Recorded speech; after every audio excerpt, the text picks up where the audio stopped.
What if you suddenly lost everything and had no one by your side? Sarah Mitchell stood outside the towering glass courthouse, the sunlight bouncing off its polished surface like it was daring her to blink. Her hand gripped the strap of her worn leather bag as if it held more than just papers, maybe her last ounce of courage. Inside was her entire life, 5 years of hard work, late nights, missed birthdays, code she'd written during breastfeeding sessions and contracts she had signed when Greg still smiled at her like she meant something. Now he barely looked at her. He had money. He had power. And worst of all, he had lawyers. Expensive ones. This wasn't just about business. It was about control. Greg had always needed to feel like he was in charge. In meetings. At dinner. Even when they first pitched their AI startup together, he introduced her as the brains, but treated her like the assistant. The betrayal hadn't come with slamming doors or angry words. It had come in silence. A boardroom vote, a subtle filing, an email with no greeting, no warmth, just strategy. He filed for majority ownership while she was at home nursing their son, Ben. The judge called the hearing for 9 a.m. Sarah was there at 8:30, clutching her notes, hair pulled back, wearing the navy blazer that had always made her feel like someone who belonged in rooms full of men who didn't think she should. Greg arrived at 8:55 with his legal team. 2 men in tailored suits and a woman who didn't meet Sarah's eyes. He smirked when he saw her, a crooked half-smile he used to flash when they argued over code. This time it felt like a loaded gun. "You look tired," he said casually. "This whole thing, it's not going to end how you think." She ignored him. "That was how you survived Greg Thompson. You didn't flinch." The courtroom was cold, sterile. The walls were lined with pale wood panels, and a faint smell of disinfectant hung in the air.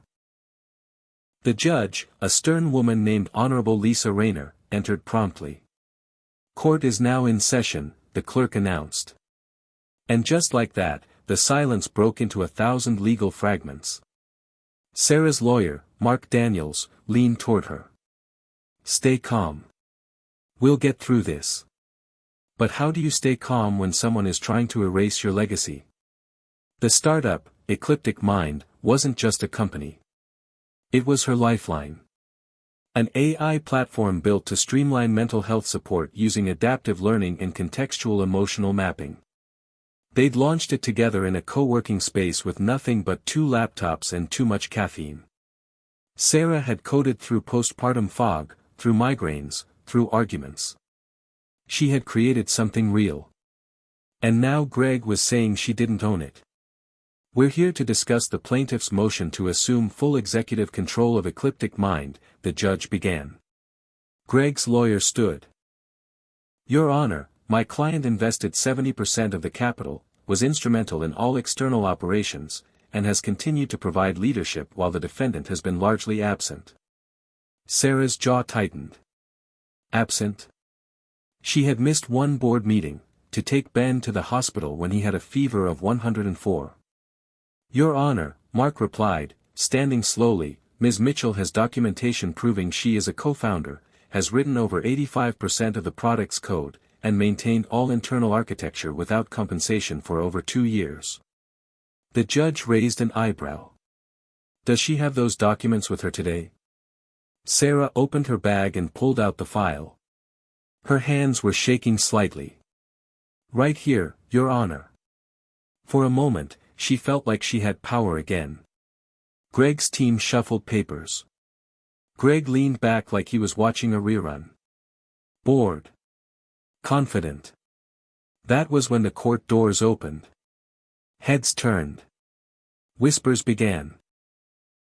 A tall figure walked in, wearing a gray suit with no tie, looking like he'd just stepped out of a boardroom or maybe Mars. Elon Musk. Sarah blinked. "What?" The judge looked up, surprised but composed. "May I help you?" Elon nodded, walking up to the bench. "Apologies, Your Honor. I'm here as an amicus. I'd like to request permission to observe and, if allowed, provide a brief statement regarding the innovation in question.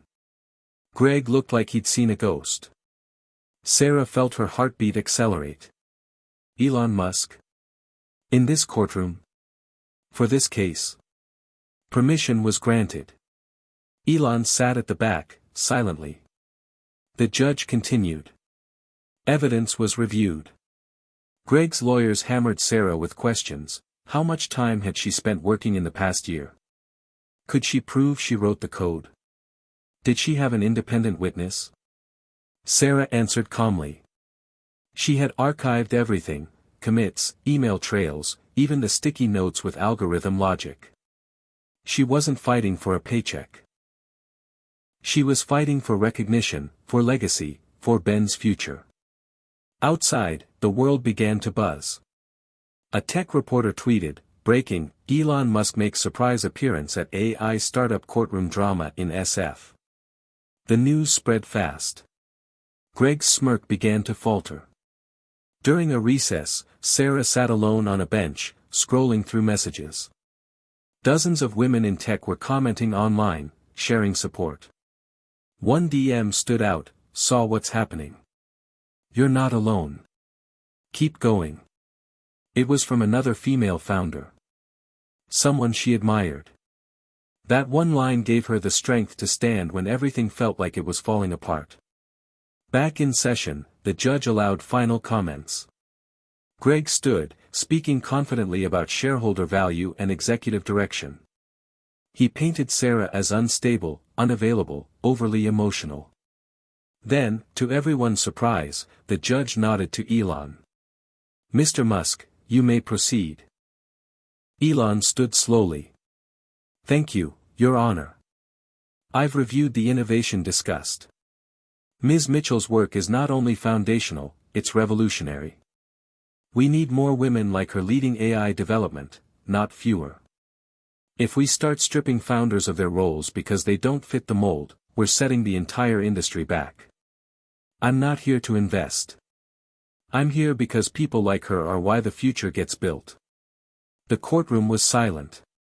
Greg looked like he wanted to crawl under the table. Sarah didn't move. Didn't breathe. The judge asked a few clarifying questions, thanked Elon, and called for closing statements. Mark kept it short. "My client built this. She deserves the right to keep building it." The judge adjourned. Decision to be delivered in 72 hours. Outside, reporters swarmed. Sarah didn't speak. She just walked past the flashing cameras, holding her son's drawing in her hand. A crayon heart with the words, "Mom is a hero." She didn't feel like one yet. But maybe she was getting close. Hit subscribe and leave a comment with where you're watching from. This story might just spark a new beginning. What's one thing that always pushes you forward, even when things get tough? Hit subscribe and leave a comment with where you're watching from. This story might just spark a new beginning. What's one thing that always pushes you forward, even when things get tough? Before the courtroom and before the headlines, before Elon Musk's unexpected entrance, Sarah Mitchell had been just another woman trying to prove herself in a world built to question her. She had grown up in Austin, Texas, the middle child of a schoolteacher mother and an electrical engineer father who always told her she could do anything, as long as she did it twice as well and didn't expect applause. Her childhood wasn't glamorous, but it was full of learning. While other kids played video games, Sarah was dismantling old radios, trying to rewire them into voice-controlled devices before Alexa was even a thing. In high school, she built her first app, a scheduling tool for her mother's classroom that helped track assignments and notify parents. Her counselor didn't understand it. Neither did her classmates. But her dad printed a photo of her in front of her first whiteboard setup and stuck it on the fridge. "That's my girl," he'd said. Then, in her sophomore year of college, he died. Heart attack. Sudden. No goodbye. Sarah changed after that. She still studied computer science, still finished top of her class at UT Austin, but her joy in the work became something harder, more driven. She wasn't just coding anymore. She was proving something, to the world, maybe, but mostly to herself. She moved to San Francisco on a shoestring budget, slept on a couch for months, and landed a job at a mid-tier tech firm that exploited junior engineers but gave her enough access to sharpen her skills. That's where she met Greg Thompson. He was 3 years older, charismatic, already deep in venture capital circles, and fluent in the language of confidence. They met at a networking event she almost skipped, where he asked her what she did and actually listened to the answer. They started dating 2 months later. At first, it felt like something out of a startup romance novel. He admired her mind, praised her ideas, encouraged her to think big. He knew people, funders, advisors, early adopters, and he opened doors she didn't even know existed. When they decided to start Ecliptic Mind together, it felt right. He brought the business plan and capital, she brought the product vision and technical architecture. They built the prototype in her apartment, ordered cheap Thai food, and stayed up arguing over UX design and neural nets. They got their first angel investor 6 weeks in. Sarah didn't even notice the shift at first. Greg began taking more credit in meetings, explaining her ideas as if they were his own. "What Sarah's trying to say," he'd begin, smiling that charming, smug smile. When she called him out, he'd say, "It's just optics. Investors like seeing me as the front." When she got pregnant, Greg was thrilled. At least at first. They decided to raise the baby together, and Sarah, ever the planner, mapped out a 6-month leave plan that allowed her to keep working remotely. But babies don't care about plans. Ben came early. Sarah's postpartum experience was a foggy mix of love, exhaustion, and emotional chaos. She still wrote code between naps, still sent updates to their team. Greg said she was amazing. But the truth was, he had already started locking her out. He rewrote the cap table. Told investors she was taking up long-term advisory role. He didn't discuss it with her, he just filed it. When she confronted him, holding Ben in one arm and the document in the other, he didn't apologize. He simply said, "I'm doing what's best for the company." That was the first time she realized she might lose everything. The worst part wasn't even the betrayal. It was how easily people believed him. Greg was smooth, good-looking, well-connected. Sarah was sleep-deprived, emotional, a woman who had the audacity to start a tech company and a family at the same time. Investors began to drift. Team members stopped CCNG her. She felt like a ghost in her own company. Her friend Emily, a software engineer who had known Sarah since undergrad, saw what was happening and pulled her aside one afternoon. "You need to fight this," she said. "Before it's too late." But Sarah wasn't ready then. She still hoped Greg would remember who she was. Still thought maybe he'd see Ben and remember that they were a family. That hope died the day she received the official notice. Greg was seeking full executive control, citing her diminished capacity to contribute. That line broke something in her. She didn't cry. She didn't scream. She made coffee, sat down at her laptop, and started building a digital archive. Every commit. Every Slack message. Every whiteboard photo. Every calendar invite and document revision. She built a timeline. A map of her work. A record that couldn't be erased. That was when she called Mark Daniels, a quiet but brilliant tech lawyer who had once helped a friend of hers recover IP from a messy buyout. Mark reviewed everything and said, "You have a case. But it won't be easy. He's got money. And connections." Sarah nodded.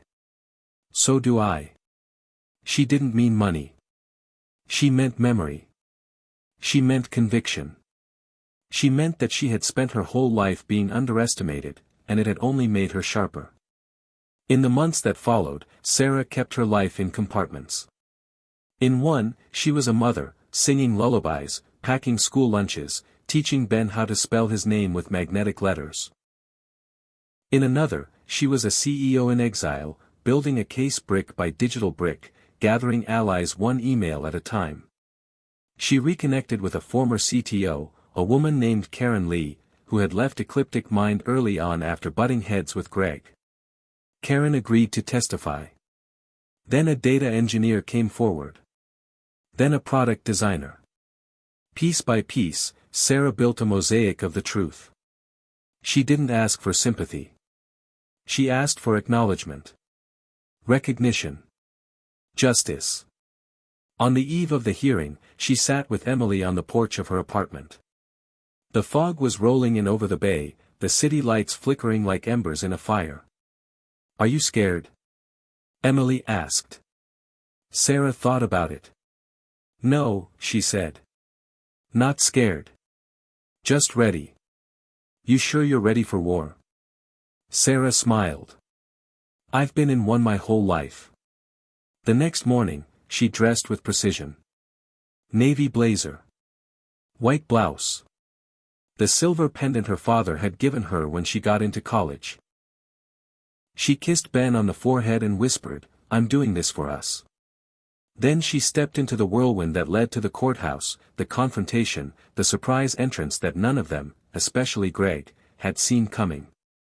But none of that could have happened if she hadn't decided, long before, to stop being silent. Long before Musk showed up. Long before the internet took sides. Sarah had already made the most important decision of her life, to believe in herself even when no one else did. The morning after the first hearing, Sarah Mitchell woke up before the sun, her mind already racing before her feet even hit the floor. The media storm had begun, her phone was buzzing non-stop with alerts, notifications, and missed calls from numbers she didn't recognize. Reporters wanted statements. Tech bloggers were posting theories. Strangers were tagging her in support threads and viral tweets. It should have felt like a victory, even a small one, but Sarah didn't feel triumphant. She felt hunted. The noise wasn't encouragement, it was pressure. One wrong move, one misstep in front of the public eye, and everything she'd worked for could crumble. She made herself a strong cup of coffee, pulled her hair into a bun, and sat on the floor next to Ben, who was drawing a robot on a crumpled piece of paper. "That's Mama's robot," he said proudly, pointing at the scribbled lines. Sarah smiled. "That's right. Mama made a robot." "You're a superhero," he whispered, as if it were a secret too big to say out loud. She closed her eyes. That one moment, that quiet belief in her, meant more than all the trending hashtags in the world. But even superheroes needed a strategy. Mark Daniels had warned her the previous night, Greg's legal team would retaliate, and they'd do it aggressively. They wouldn't just try to refute her claims. They'd try to destroy her credibility. Character assassination was a common tactic in high-stakes tech litigation.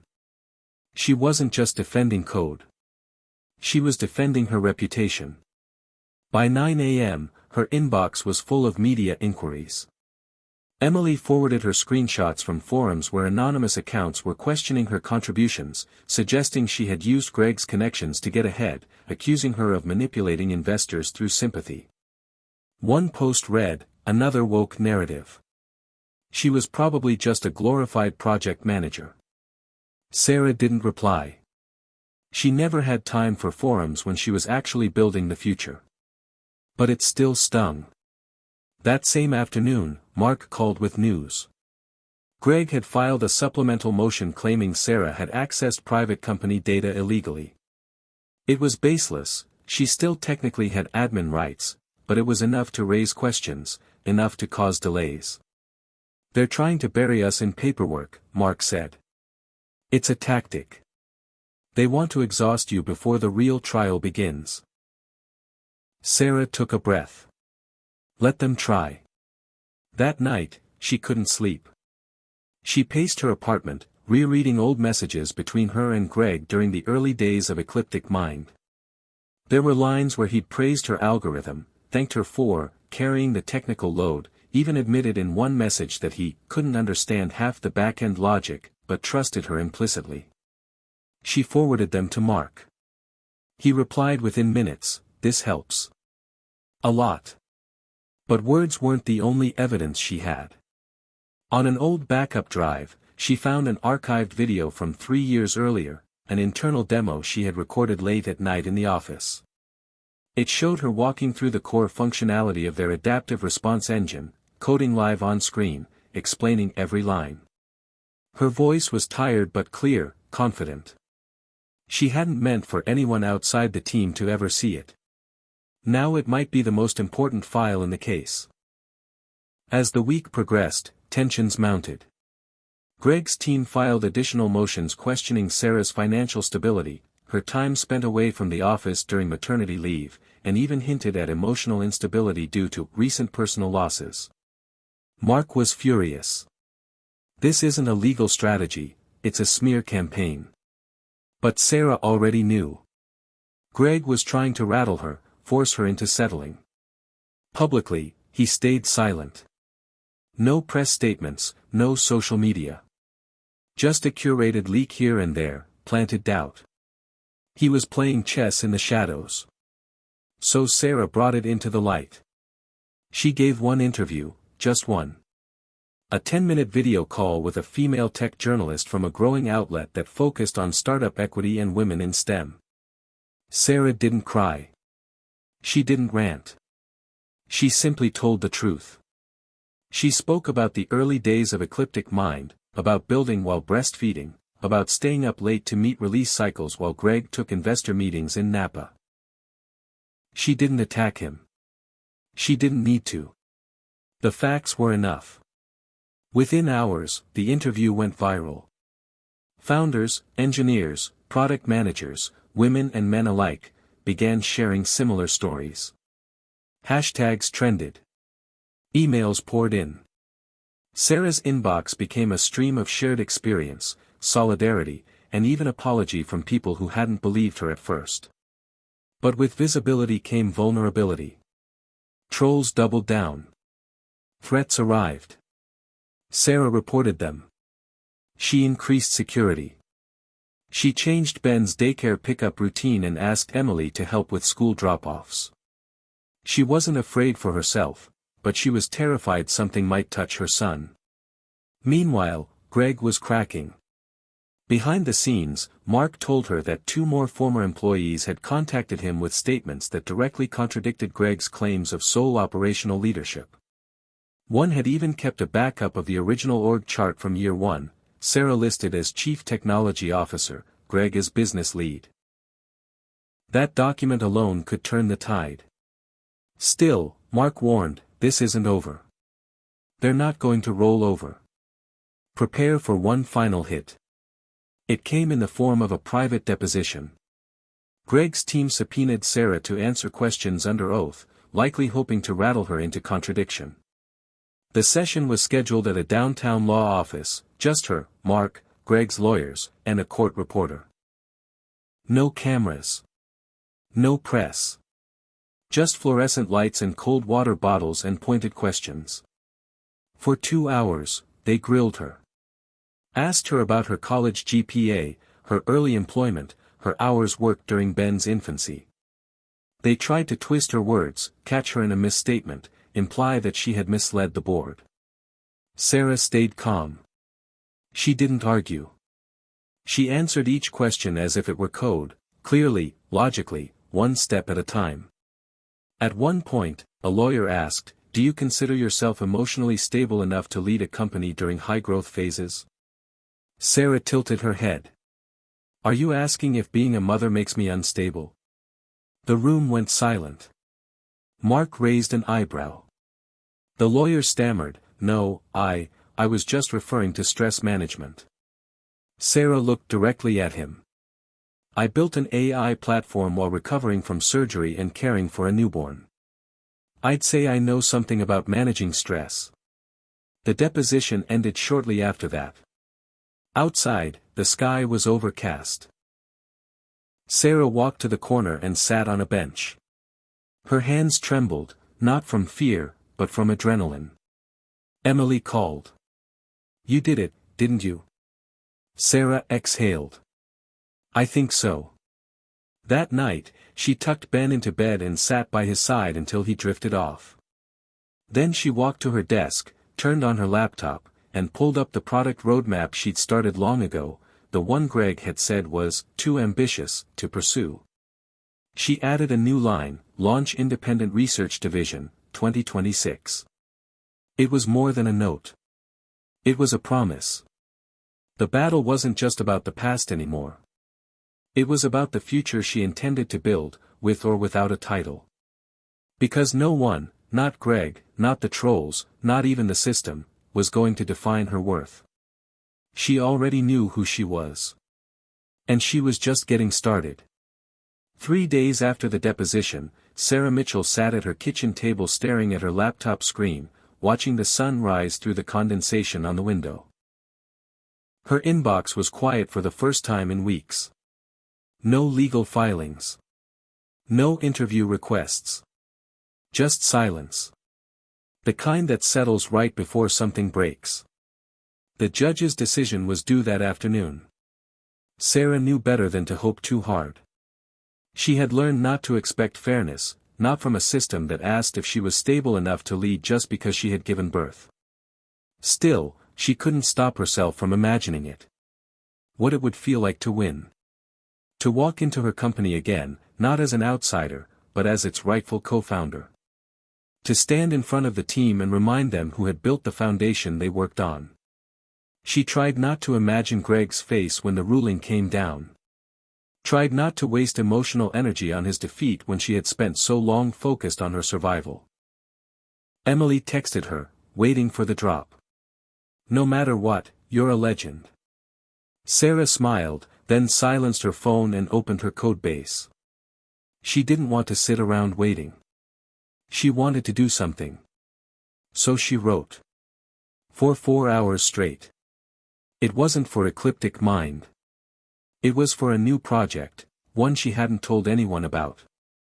A modular AI teaching assistant designed for kids with learning disabilities.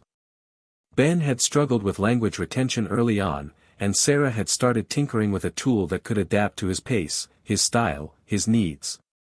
Now, as the world watched and judged, she poured herself into it, line by line, letting the silence fuel her. At exactly 2:03 p.m., an email popped up from Mark. Subject line, decision. She froze. Her hand hovered over the trackpad. Then she clicked. The message was brief. You won. 2 words. That was all. No details. No exclamation marks. Just the truth, clean and absolute. She sat back, blinking. A wave of something hot and electric surged through her, relief, yes, but more than that. It was validation. A courtroom had seen the evidence. Had heard the arguments. Had chosen to believe her. Had chosen justice. Mark called a few minutes later. The judge granted you full recognition as co-founder and CTO, effective immediately. Your shares are reinstated. Greg's motion to assume control has been denied. And the supplemental claims, she asked. Dismissed. The court found no merit. She didn't cry. Not then. She just nodded, gripping the phone with both hands. What happens now? Technically. You're back in. You have the legal right to return to the office, participate in all decisions, and claim access to all internal platforms. She thanked him, then ended the call. But she didn't go to the office. Not yet. Instead, she went to Ben's school and watched from the hallway as he built a tower of blocks, quietly focused, his little hands stacking with careful precision. He looked up, saw her, and waved. She waved back, smiling. Later that evening, as the ruling spread across tech news outlets and social media, Sarah received a call from an unknown number. She hesitated, then answered. Hi, it's Elon. The voice was unmistakable. Calm. Slightly amused. I just wanted to say congratulations. That was satisfying to watch. Thank you, she said, unsure what else to say to a billionaire who had walked into her courtroom like a deus ex machina. You deserve to build, he said. Don't let anyone slow you down again. Then he hung up. No fanfare. Just that. The next day, Sarah returned to Ecliptic Minds' offices for the first time in almost 9 months. She wore black jeans, boots, and a gray jacket, no suit, no pretense. Just purpose. The receptionist looked stunned but didn't stop her. Her ID still worked. No one had dared revoke it. The elevator doors opened on the 3rd floor, revealing the workspace she had helped design, the long tables, the open shelves, the team photos framed on the wall. A few engineers looked up, their expressions a mix of surprise and something else. Respect.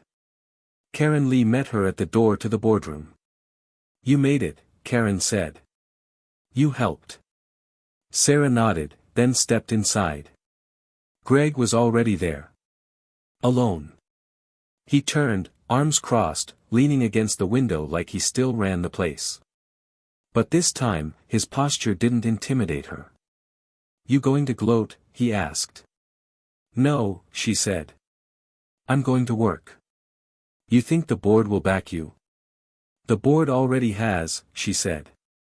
And even if they hadn't, the court did. He looked away. You've changed. No, she said. You just finally had to see me for who I've always been. That afternoon, Sarah led her first product meeting since her return. She updated the team on system improvements, introduced a new feature roadmap, and answered questions with clarity and confidence. She didn't mention the court case once. She didn't need to. Everyone in the room knew what had happened. What mattered now was what came next. Over the next few weeks, she rebuilt trust, one conversation at a time. She sat with engineers, product designers, customer support leads. She asked questions, listened, learned what had gone wrong in her absence and what had gone right. She didn't demand loyalty. She earned it. Emily joined full-time as lead developer. Karen returned as VP of engineering. And Sarah announced that they'd be launching an incubator to support women-led AI startups, offering funding, mentorship, and access to resources most people like her never got. The program was called Reboot. At the launch event, Sarah stood behind a simple podium, no slides, no press theatrics. Just her. This isn't just about one company or one court ruling, she said. This is about creating space. For the next founder who's told she's too emotional, or too busy raising kids, or not technical enough to lead. We're not waiting for permission anymore. We're building anyway. The room erupted in applause. Somewhere in the back, Elon clapped twice, then quietly left before the cameras turned. That night, after Ben was asleep and the house was quiet, Sarah stood by the window and watched the city lights shimmer in the distance. She had been pushed out, underestimated, doubted, erased. But she hadn't disappeared. She had come back stronger. Not because she wanted revenge, but because she refused to let anyone else write her story. And she was nowhere near the final chapter. The buzz of 100 keyboards echoed softly through the open office as Sarah Mitchell stood at the center of Ecliptic Minds' engineering hub, quietly observing the hum of progress. 3 weeks had passed since the court's ruling reinstated her, and yet the surreal feeling hadn't quite worn off. Some of the staff still looked at her with hesitant admiration, others with lingering confusion, as if trying to reconcile the woman from the viral interview with the founder now leading the team again. But Sarah wasn't here for approval. She was here to build. On her desk, a stack of design schematics and architecture drafts for a new neural engine prototype sat waiting. It was a risk, an evolution of the original adaptive algorithm they had launched 2 years prior, but if it worked, it could make their AI the most responsive mental health platform on the market. Her mind buzzed with the technical pathways she'd need to explore, but just as she sat to dive in, her phone buzzed. It was a message from Karen, investor meeting just moved up. You good to lead? Sarah replied immediately. Always. She didn't have time to rehearse or even change her boots before heading upstairs to the smaller executive conference room.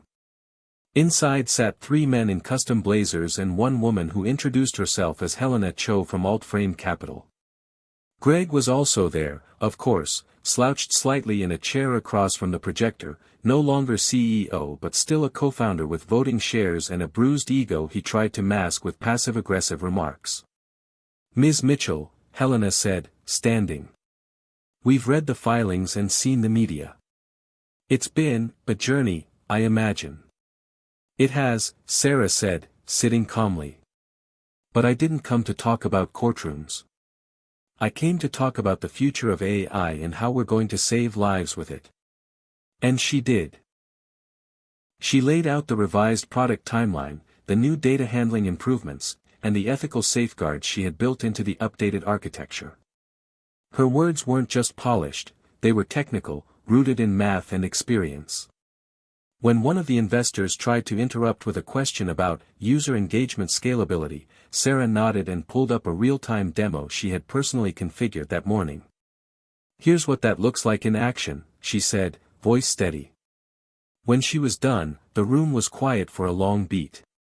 Then Helena leaned back and said, "You're the reason this company's alive, aren't you?" "I'm one of the reasons," Sarah replied. "But yes. I built the brain behind it." They didn't sign anything that day, but Helena shook her hand and said, "You'll hear from us soon." Greg didn't say a word as she left the room. He didn't have to. His silence was the first honest thing he'd given her in years. Back at her desk, she found a message from Emily flagged urgent. When she clicked the shared file, her eyes widened. The code repository had been tampered with. Someone had overwritten key modules of the new prototype without clearance. Not deleted, just rewritten, sloppily, with a commit label that said, Optimization Test V2, GT. Greg. Without permission. Without collaboration. Sarah stood up, her pulse spiking, and walked straight to legal. Mark answered on the second ring. "Are you telling me he's still trying to sabotage from inside?" "I'm telling you he just accessed proprietary dev space post-ruling," she said, voice flat.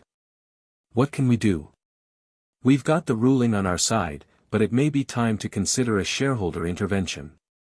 If you want him out, completely out, we may have grounds." "Do it," she said.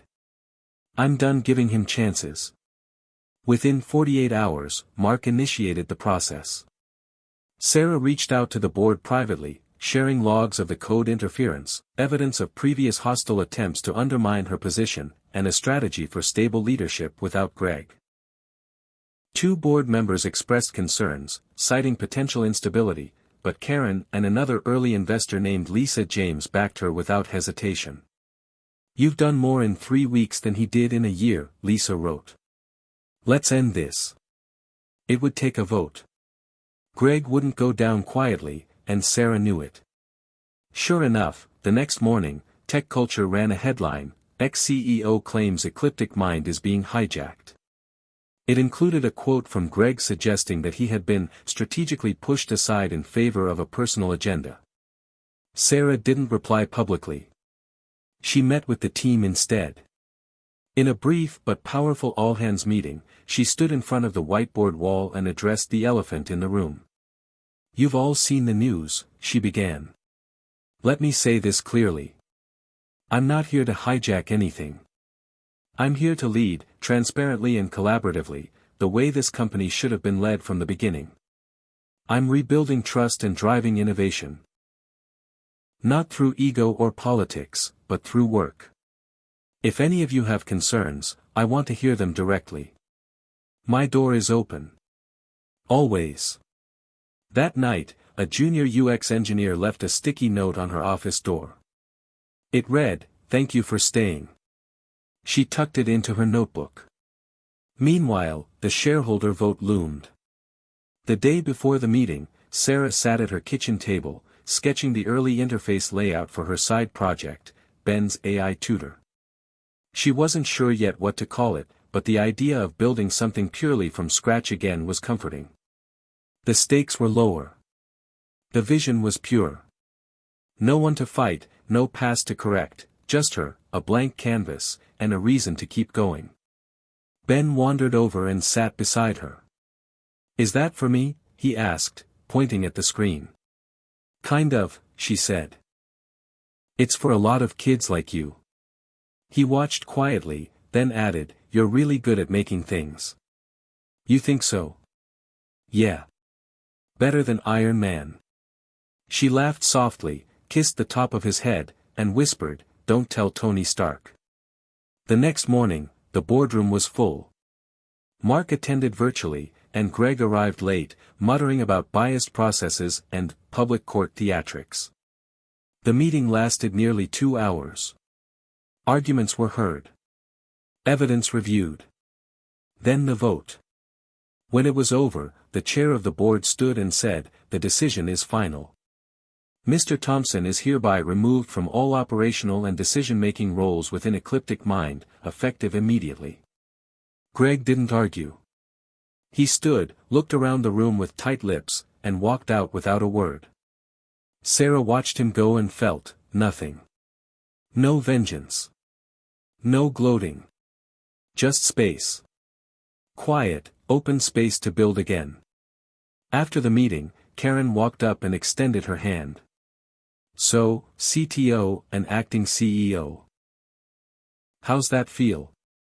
Sarah looked around at the team beginning to gather again outside the glass walls of the boardroom. Like the real work just started. That afternoon, she launched the first internal beta test for the new neural engine.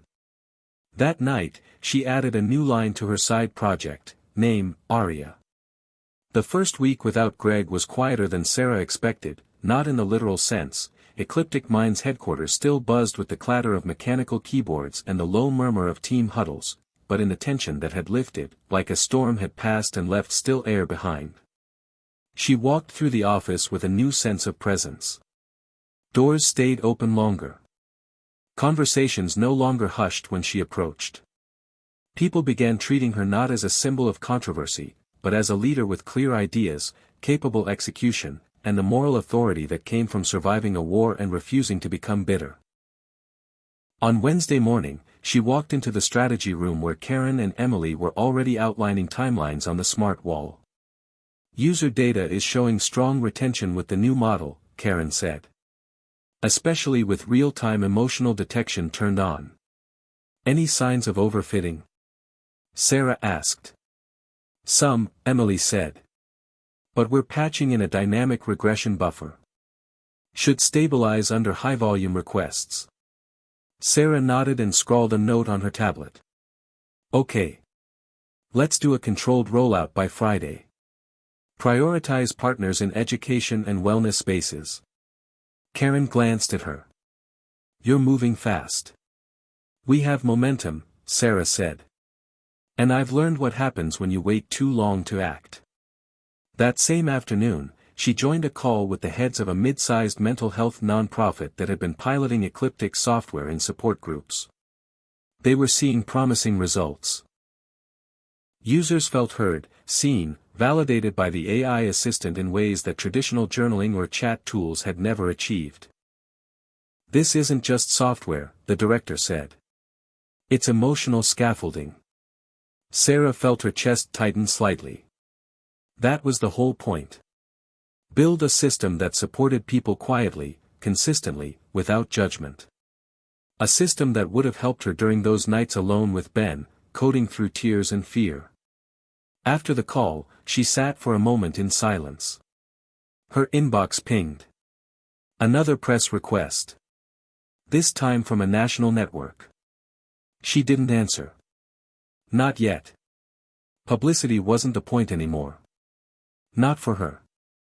The next day, Emily brought in the first stable build of Aria, the adaptive learning assistant Sarah had been developing quietly on the side.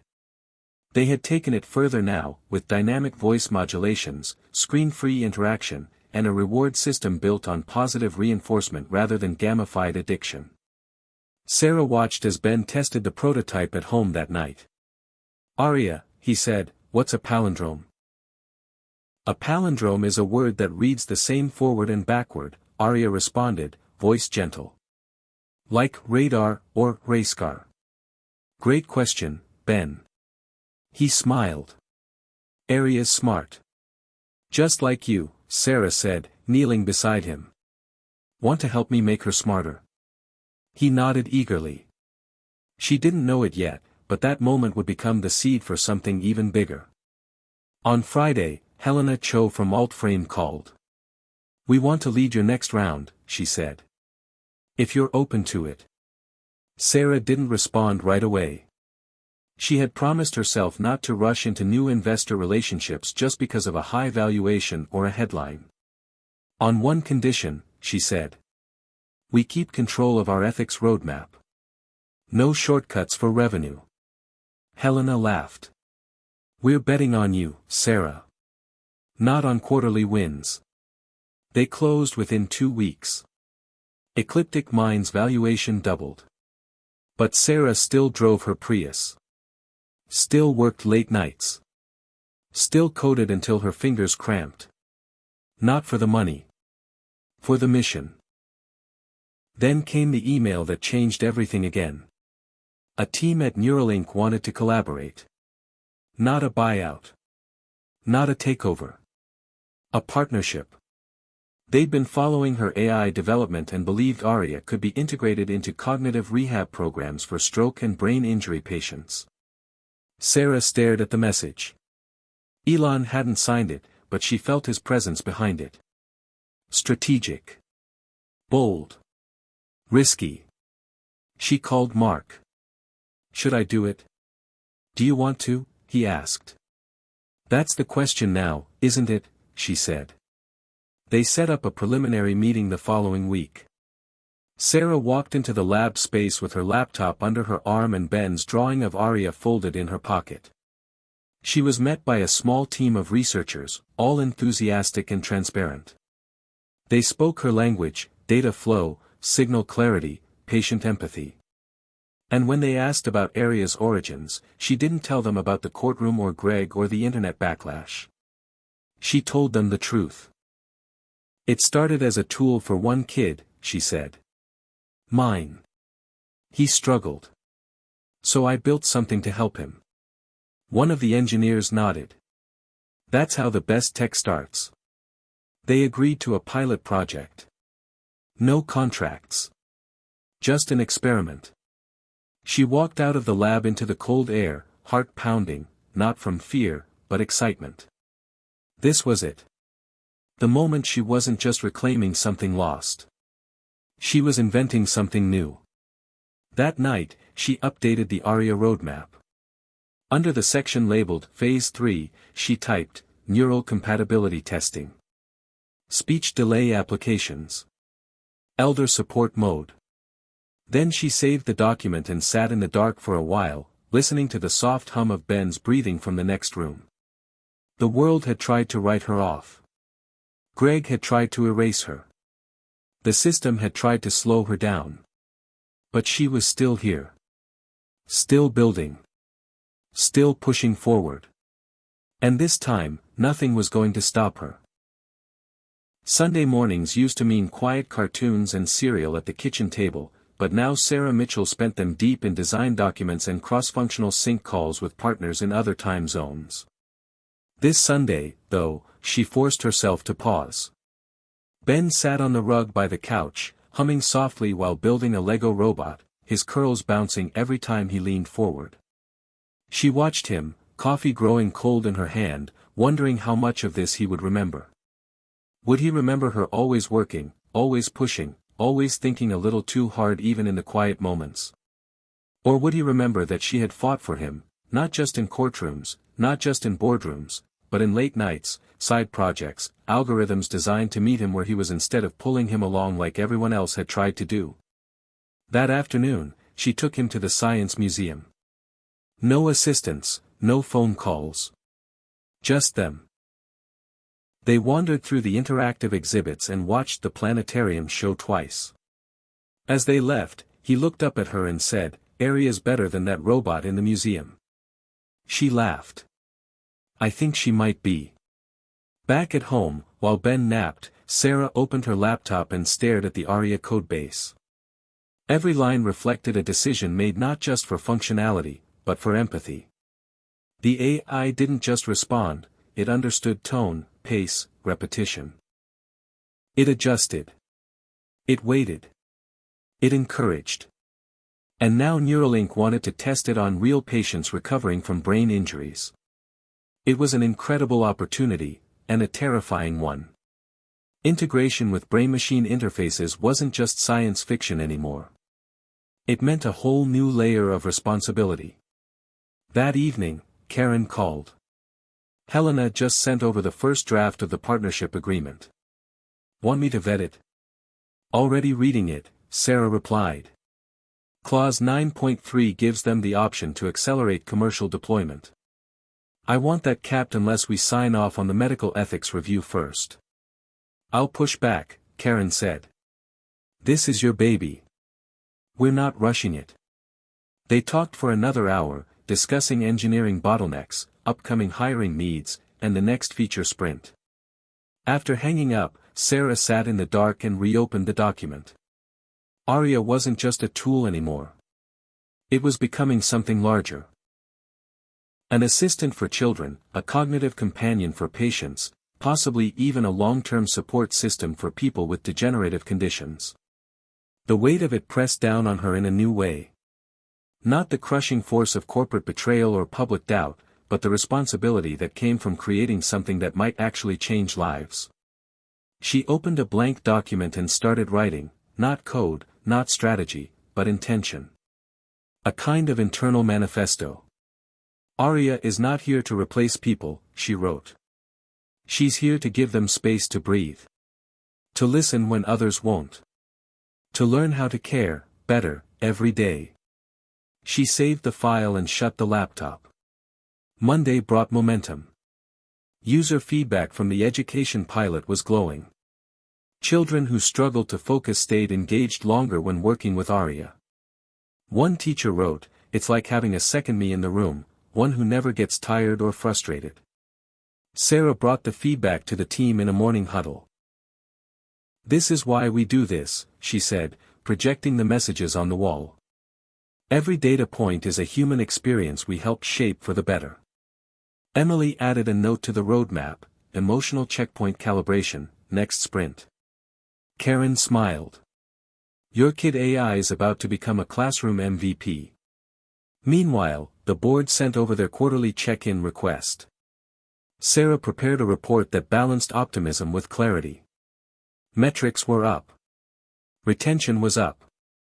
Churn was low. Most importantly, the culture was healing. At the end of the report, she included a section titled Human Impact. No graphs. Just stories. One paragraph per user.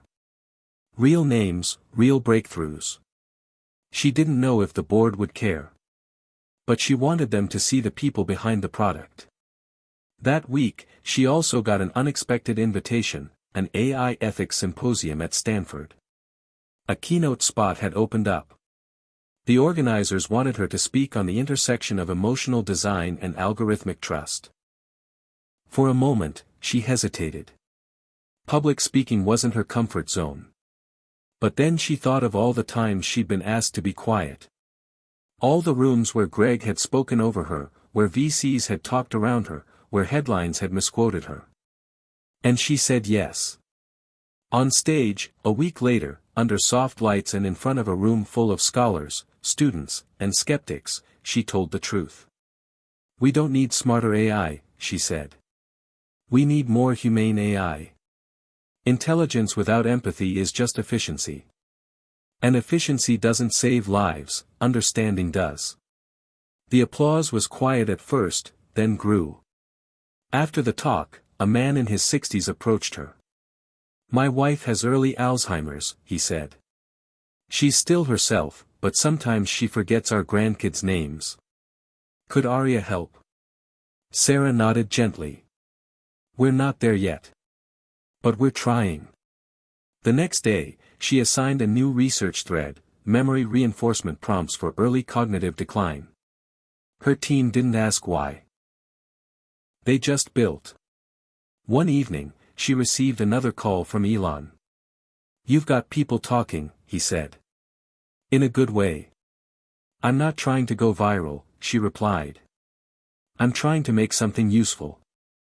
"Those two things might be the same now," he said. "Use it while you can." "I plan to," she said. Before he hung up, he added, "Don't let the pressure flatten the vision. I've made that mistake. Build it your way."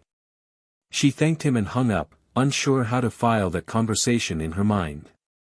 Elon Musk didn't give out mentorship. He gave out challenges disguised as advice. And maybe that was enough. That weekend, she finally showed Arya to her sister. They hadn't spoken much during the trial, too many memories, too much fear. But now they sat on Sarah's couch while Arya explained how clouds formed and why certain kids like to bounce their legs when thinking. Her sister teared up. "You built this?" "With help," Sarah said. "But yeah. Mom would have loved this." Sarah smiled, throat tight. "I hope so." Later that night, she added one more line to the manifesto. "Arya is for the people we miss. The ones who taught us how to care, even when they couldn't stay." The next week would bring another investor pitch, another round of hiring interviews, another beta release. But for that night, Sarah closed her laptop, curled up next to Ben, and listened as Arya read him a story about a robot who learned how to dream. The rain hit the windows in soft rhythms as Sarah sat in the back of the rideshare, watching the city blur by in streaks of light. She was headed to a panel event on AI accessibility, hosted at a downtown innovation hub packed with venture-backed startups and sleepless engineers. It wasn't her usual scene anymore. She'd spent so long proving herself in courtrooms and sprint reviews that small talk with caffeinated 20-somethings almost felt surreal. Still, the invitation had come with a direct note from one of the organizers: "We need your voice in this conversation." So she showed up, boots damp from the rain, hair tied back, wearing a black turtleneck and jeans that still had chalk from Ben's drawing session that morning. The moderator, a cheerful academic named Raoul, greeted her warmly. "We've been quoting your Stanford keynote all month," he said. "Hope you don't mind." "Depends which part," she replied, and he laughed. The panel started with the usual banter: AI as opportunity, AI as risk, regulatory gaps, and the illusion of neutrality. When it was Sarah's turn, she kept it simple. "The most advanced system is useless if the person using it doesn't feel seen," she said. "It doesn't matter if it solves a problem unless it understands who it's solving it for." Someone from the audience asked about commercial pressure and whether companies like hers would ultimately compromise design values for market growth. "That's the question I wrestle with every day," Sarah said. "But I think it's possible to scale without losing your ethics. You just have to decide where the line is, and refuse to cross it, even when it costs you something." Afterward, several attendees approached her, some to pitch ideas, others to thank her. But one man, a quiet older engineer with silver hair, said something that stuck. "You remind me of my daughter," he said. "She tried to build something honest too. Got crushed by people who didn't get it. Glad you're still standing." Sarah smiled, but the ache behind her ribs returned. She was still standing. But the ground had never stopped shifting. Back at the office the next day, she met with Karen and Emily to go over new user testing results from Arya's integration into a pediatric care center. The feedback was stunning. Children who had previously shut down in therapy sessions were responding. Some of them asked for Arya by name. "We need a visual model," Emily said. "Kids want to see her." "I don't want a humanoid," Sarah said immediately. "Too uncanny." "Then what?" Karen asked. "A pet? A friend?" Sarah thought about it for a long moment. "What about a constellation? Something abstract. Familiar but not too specific. Like a cluster of lights that shift and dance." Emily's eyes lit up. "That's beautiful. We could do mood-based animations. Let's prototype it, Sarah said. That afternoon, they brought in a local artist who specialized in generative visual systems. He sat with the team and listened to Sarah describe her vision, light, movement, emotion, presence without pressure. He sketched while she talked. By the end of the session, he had created a simple animation, small stars gathering, then swirling gently when speaking. Ben saw it that evening and immediately said, "It looks like she's breathing." Sarah stared at the screen. Yeah. She does. The visual identity became a turning point. With it, Arya took on a new life. Not a robotic helper, not a chat box, but a presence, calm, responsive, alive. The team began integrating the visuals into the mobile app, adjusting feedback loops so that the visual breathing could reflect tone and intent. That week, Sarah also met with the Neuralink team again. They had completed their first internal trial with Arya's language prompts and saw promising engagement from stroke patients working on speech recovery. "They're naming things again," one researcher said. "Not just objects. Emotions." Sarah blinked hard. "We'd like to expand the trial," they said. "Can you scale the emotional lexicon by 20%? "I'll have it by Thursday," Sarah replied. She barely slept for the next 3 nights, rewriting modules, pulling archived conversational data, fine-tuning the tone filters. On Thursday, she delivered a build that included 12 new categories of emotional nuance. On Friday, they confirmed it worked. That weekend, she took Ben to the park. He climbed the jungle gym while she sat on a bench, sketching a new flowchart on a napkin. An older woman beside her said, "He's got your eyes." Sarah looked up, surprised. "Thank you. You always working?" "Sometimes," Sarah admitted. "But I try not to let it steal the moments." The woman smiled. "Just remember, the moments are the real project." That night, Sarah opened a new tab on her computer and began writing a proposal, not for a feature, but for a foundation. The Arya Project. A non-profit branch that would provide AI support to underserved communities, rural schools, memory care homes, child trauma clinics. She ran the numbers, scoped the budget, and drafted the mission. To make empathy scalable, not replaceable. Karen read it Monday morning and nodded slowly. "This is legacy work," she said. "You sure you want to split your time?" "I don't want to," Sarah said. "I need to." The board hesitated at first. They didn't object, but they didn't immediately fund it either. So Sarah called in a favor. She didn't want to. But she did. She texted Elon, "Need you on something bigger than code." 2 hours later, she received confirmation. A $5 million personal donation to seed the Arya project. The email said only, "Build something that lasts." That week, the news broke. TechCrunch, Wired, even The Times.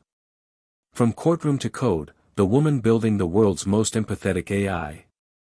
Sarah gave one interview. Just one. And in it, she said, "This isn't about me. It's about what happens when we stop building to impress each other and start building to support each other." At home, Ben watched the clip on a tablet and turned to her. "I told you she was better than the museum robot." She laughed. "You were right." That night, she looked out the window at the city lights. For the first time in years, she didn't feel like she was surviving. She felt like she was creating. Not just code. Not just strategy. But space, for others, for the next generation, for something beyond ambition. Something like hope. Tuesday morning began with a phone call Sarah didn't expect. It was from the Department of Education's Tech Innovation Office. They had been tracking Arya's progress in school pilots, particularly in underserved districts, and wanted to discuss potential collaboration. The woman on the line spoke with a calm authority. "Your platform is showing signs of reducing behavioral disruptions and increasing engagement across neurodiverse student populations," she said. We'd like to explore what a national framework could look like. Sarah blinked, barely able to process what she was hearing. You're talking about federal implementation? We're talking about giving your tools a platform to reach the students who need it most, the woman said. Carefully. Gradually. But yes. They set a date for a formal proposal review, and when Sarah hung up, she just sat still for several minutes, fingers curled around her tea, watching the steam fade into the morning light. When Karen arrived, she didn't even take off her coat before Sarah said, "We might be going national." Karen dropped her bag on the floor. What? DOE wants to explore integration. I need you to start putting together a case study package. Full outcomes, all pilot site data, anonymized testimonials. Let's treat this like a moonshot. Emily was looped in by noon. They expanded the team of data scientists overnight. And just like that, Ecliptic Mind went into a new kind of overdrive. By Thursday, Sarah was coordinating with legal to ensure privacy compliance across state lines. By Friday, she had rewritten Aria's onboarding dialogue flow to meet accessibility standards for students with both visual and auditory processing challenges. She didn't sleep much. But the work didn't drain her like it used to. It lit her up. Each hurdle felt like another chance to prove the mission wasn't just alive, it was scalable. On Saturday, Ben had a soccer game. She made it just in time for the second half, standing in the mud with other parents, cheering as he stumbled through a goal attempt that barely crossed the line. He beamed anyway. So did she. He's improving, a dad said beside her. Coaches say he listens really well. Sarah smiled. He's been practicing with Aria. The dad chuckled. You one of those tech parents? I guess I am, she said, laughing too. But later that night, as Ben slept and she reviewed the DOE's draft questions, the weight returned. Not the old, bitter weight of betrayal or anxiety. This was the weight of being seen. Of being trusted. She had fought for so long just to be heard, now they were listening, and she had to make every word count. On Sunday morning, she met with Helena and 2 new backers from an impact-focused VC firm. They were all in. You're leading the future of emotionally intelligent machines, one of them said. We want to help you scale responsibly. Responsibly is the key, Sarah said. We go fast, but not blind. That afternoon, she visited one of the first schools that had piloted Aria. The principal, a tall woman with steel-gray hair, gave her a tour and introduced her to a 5th-grade teacher named Jamal who said, "It's like having another set of ears in the room. My kids don't just listen. They talk to Aria. Like they're not afraid she'll judge them." A girl named Alina came up shyly after class. Are you the one who made Aria? Part of the team, Sarah said. Do you like her? Alina nodded. She helps me breathe better when I'm sad. Sarah knelt beside her. That's exactly what she's for. When she got back to the office that night, Sarah sat down and cried. Not from exhaustion or frustration, but from the truth that finally, after all the chaos, the thing she had built was doing what she dreamed it could. The next week, she flew to DC for the DOE meeting. Mark came too, as did Karen. They presented the full scope, current outcomes, growth potential, ethical oversight. Sarah led the discussion. When one committee member raised a concern about AI surveillance and student autonomy, she responded without hesitation. Aria doesn't monitor students, she said. She supports them. And she only listens when invited. Her role is not to track, but to assist. That distinction is sacred. The meeting lasted 3 hours. At the end, the deputy secretary said, "We're not promising funding yet. But you've set a new bar. We'll be in touch." On the flight home, Sarah didn't sleep. She stared out the window, thinking of how far they'd come since that first line of code she wrote on a sleepless night, just trying to help her son feel less alone. Back at home, she found Ben asleep in a pile of pillows, Arya softly reciting a story through the smart speaker. The stars were quiet, she said. But they listened. Because sometimes, listening is all the magic we need. Sarah sat beside him and closed her eyes. For the first time in years, she wasn't just surviving or rebuilding. She was building forward. Ahead. Toward something wide and bright and bigger than she ever imagined. And she wasn't doing it alone. The call came just after 6 a.m. Sarah was already up, sitting cross-legged on the living room floor, laptop open, with a half-drunk cup of coffee beside her and Ben's school lunch packed neatly on the counter. She answered without checking the caller ID, assuming it was Karen or someone from the East Coast DOE team. But the voice that greeted her was unfamiliar. Calm. Measured. Ms. Mitchell, this is Claire Desai, Senior Counsel for the House Subcommittee on Emerging Technology. We're requesting your attendance at a closed briefing in D.C. next week regarding ethical AI deployment in public sectors. Sarah didn't speak right away. The room felt colder suddenly, like the conversation had pulled all the warmth out of the morning. Is this mandatory? No, but we'd strongly encourage your perspective. Especially in light of your company's involvement with cognitive support systems for minors. You've become relevant. That word echoed in her head long after the call ended. Relevant. Once, that would have felt like a victory.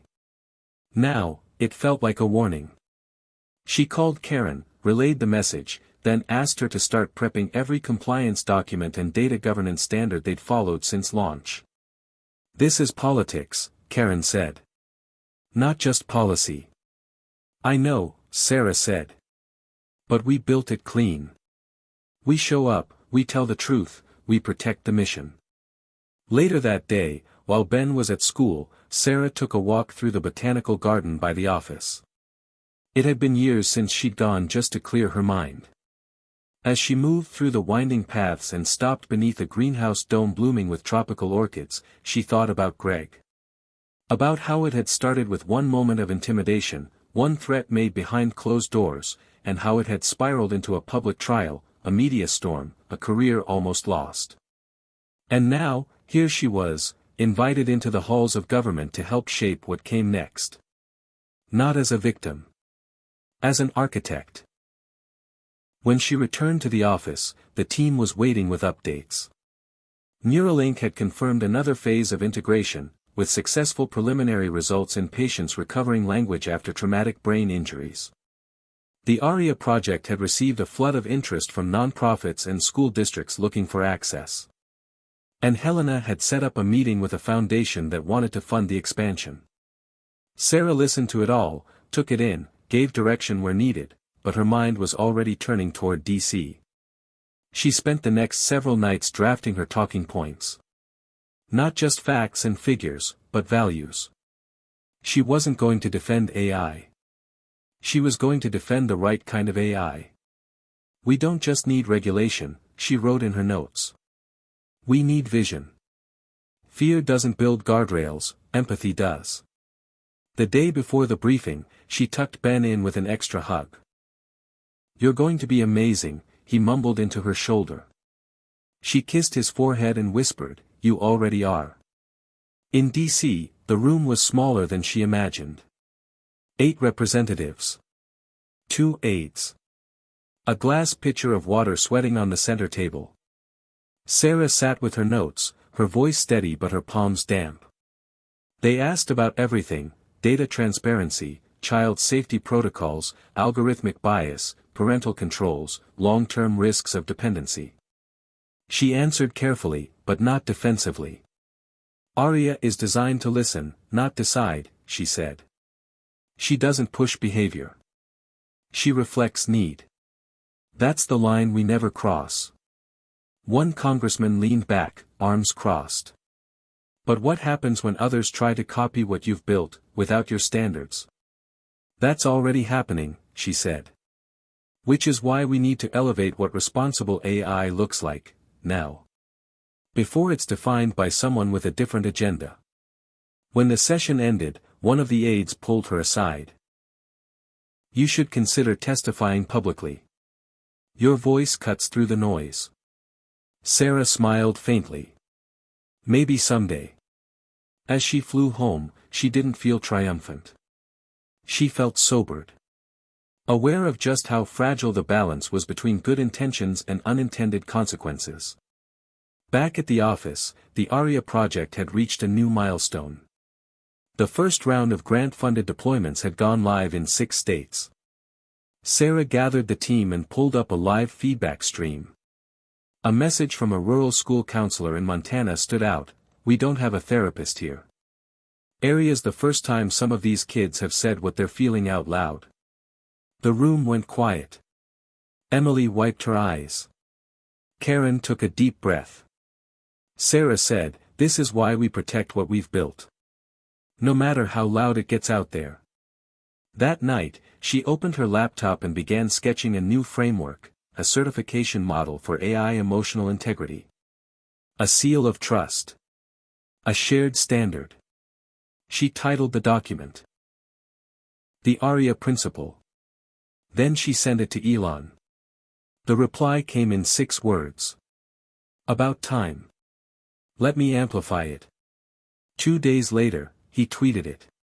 Just a link. No commentary. The post went viral.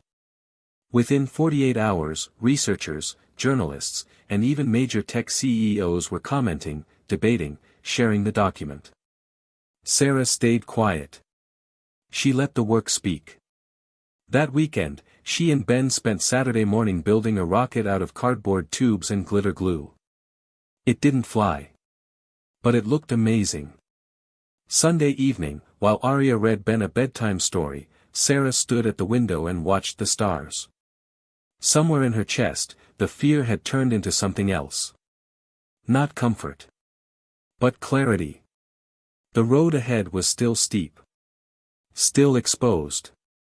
But now, she knew exactly where she was going. And for the first time in a long time, she wasn't walking it alone. The email hit her inbox at 3:17 a.m., flagged urgent, and sent from an anonymous contact. Sarah saw it only after she'd finished making pancakes for Ben, who had woken up early and insisted it was a blueberry syrup day. The subject line read, "They're trying to refile the case, Greg's team." Her heart froze, spoon suspended mid-air over the batter. She scanned the message quickly. A confidential document, attached, outlined a quiet legal move initiated by Greg's attorneys to reopen a dispute over IP ownership, this time not through a corporate route but a personal claim alleging that some core ARIA architecture was developed using joint conceptual input during their time at Novus. It was a reach, legally thin, but it meant one thing: he wasn't finished. He was coming back. She texted Karen, "Need to talk. Now." Within 20 minutes, they were on a video call, Sarah's face pale in the morning light. "It's desperate," Karen said, scrolling through the attachment. "He's leveraging your old personal messages, trying to manufacture a narrative. What do we do? We get ahead of it. I'll call Helena. She'll talk to our IP firm and get an injunction filed before they can even file their paperwork. This will go public," Sarah whispered. "Of course it will," Karen replied. "But this time, we're ready." By the end of the day, Ecliptic Mind's legal team had filed a preemptive motion blocking Greg's claim from proceeding under the current statute of limitations. But the story leaked anyway. Monday morning's headlines turned brutal. Ex-co-founder launches new battle over AI giant's core code. Greg gave a statement to a tech outlet, vague and passive-aggressive, painting himself as a misunderstood collaborator. "I only ever wanted what we started to succeed," he said. "I just hope fairness and credit are part of the story." Sarah stared at the screen, jaw tight. It was the same old trick. Weaponizing ambiguity, stirring doubt, letting others fill in the blanks. But she didn't react this time. No tweets. No press calls. She just walked into the office and got back to work. The team rallied.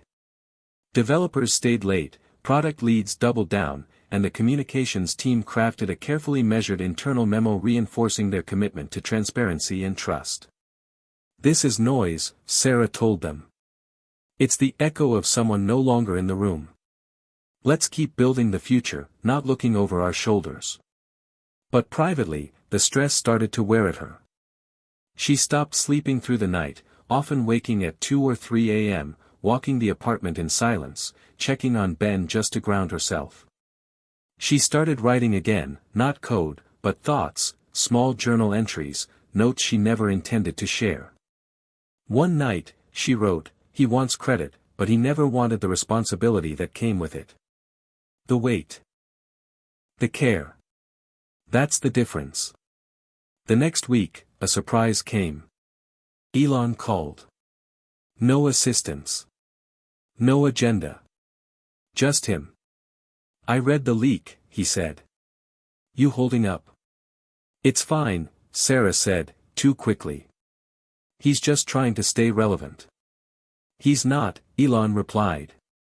"But you are. Which makes you a target. That's how this works.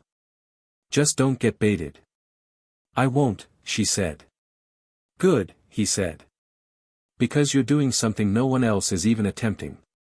"Which part?" "Empathy at scale. Emotional resonance through logic structures. That's not just tech. That's art." It caught her off guard, the sincerity in his voice. She thanked him, and before hanging up, he added, "By the way, if this does end up in court again, I'll testify. Just say the word." Sarah stared at her phone long after the call ended. The man who had once been a distant symbol of unreachable innovation was now an unexpected ally. Not just a name, but someone who saw what she was trying to build and stood beside it. That week, the ARIA project announced its next major deployment phase. 10 new districts. A new cohort of pediatric therapists for real-time collaboration. A mental health AI task force was formed, with Sarah invited as a founding advisor. But behind the scenes, the legal battle simmered. Greg's attorneys tried new angles, old contracts, shared whiteboards, time-stamped idea logs. It was exhausting, even if the case was weak. One evening, while reviewing deposition transcripts with Helena, Sarah looked up and said, "He's not trying to win. He's trying to wear me out." Helena nodded. "That's what they do when they're already losing." Sarah exhaled slowly. "Then I won't give him that satisfaction." But it wore on her. The press started circling again, sniffing for drama, twisting ARIA's success story into a battleground over tech ethics and forgotten co-founders. One article ran a photo of her on stage at Stanford, side by side with an old, blurry picture of her and Greg from their novice days. The caption read, "What they built, and who it belongs to." She didn't read the rest. Instead, she walked into a team all-hands that afternoon and spoke from the heart. "We are going to be under a spotlight for a while," she said. "And that's not always fair. But we don't get to pick the pressure, we only get to pick the response. And ours will be to keep showing up, with kindness, with clarity, with integrity. That's how we win." They applauded, not because they had to, but because they believed her. That night, she took Ben to his favorite diner. They shared a chocolate milkshake and listened to old jazz on the jukebox. "You okay, Mom?" he asked, looking up with wide eyes. She smiled. "I am now." After he fell asleep in the back seat on the way home, she drove around for a while. Not going anywhere. Just, breathing. The city lights blurred by like memories she didn't have to carry anymore. When she finally pulled into their building's garage, she looked in the rearview mirror and whispered to herself, "He can try to take credit. But he'll never own what this became." Upstairs, she checked her inbox one last time. There, sitting unread, was an email from a mother in North Carolina. Her daughter had selective mutism and had just spoken her first full sentence, in response to ARIA. The message ended with, "I don't know how to thank you. You gave my child her voice. Sarah didn't cry. She just closed her laptop, turned out the lights, and let that sentence echo in the quiet. A voice found. A future unshaken. Hit subscribe and leave a comment with where you're watching from. This story might just spark a new beginning. What's one thing that always pushes you forward, even when things get tough? The morning after the diner night, Sarah woke with a new sense of purpose, the weight of Greg's legal attacks lessening in the sunlight streaming through her bedroom window. She had been through storms before and knew this one was just another test of endurance and clarity. The team's morale had held strong, fueled by her leadership and the tangible impact Aria was making in classrooms and homes across the country. That week, the focus shifted from defense to innovation. Emily had developed a new feature that allowed Aria to detect early signs of anxiety through voice pattern analysis and subtle speech hesitations. It was delicate work, balancing sensitivity with privacy, and Sarah insisted on personally reviewing every line of code and interaction script. "We don't want to overwhelm kids," she said firmly during the beta test meeting. "It has to be gentle, inviting, not intrusive." The initial trials showed promising results. A middle school in Ohio reported a 30% decrease in anxiety-related incidents, with several students choosing to talk to Aria rather than withdrawing. Sarah smiled when she read the feedback. This was exactly what she had envisioned. Technology that met human need without replacing human care. That Friday afternoon, a surprise visitor arrived at the office. The receptionist buzzed her in, saying, "Someone here to see you. Says it's urgent." Sarah glanced up to see a tall man in a sharp suit and a calm smile. He introduced himself simply as Thomas Ellery, a high-profile privacy advocate and former cybersecurity advisor to the White House. "Ms. Mitchell, I've been following your work closely," he said. "What you're building with Aria is groundbreaking, but I'm here because I want to help you ensure it remains safe from exploitation."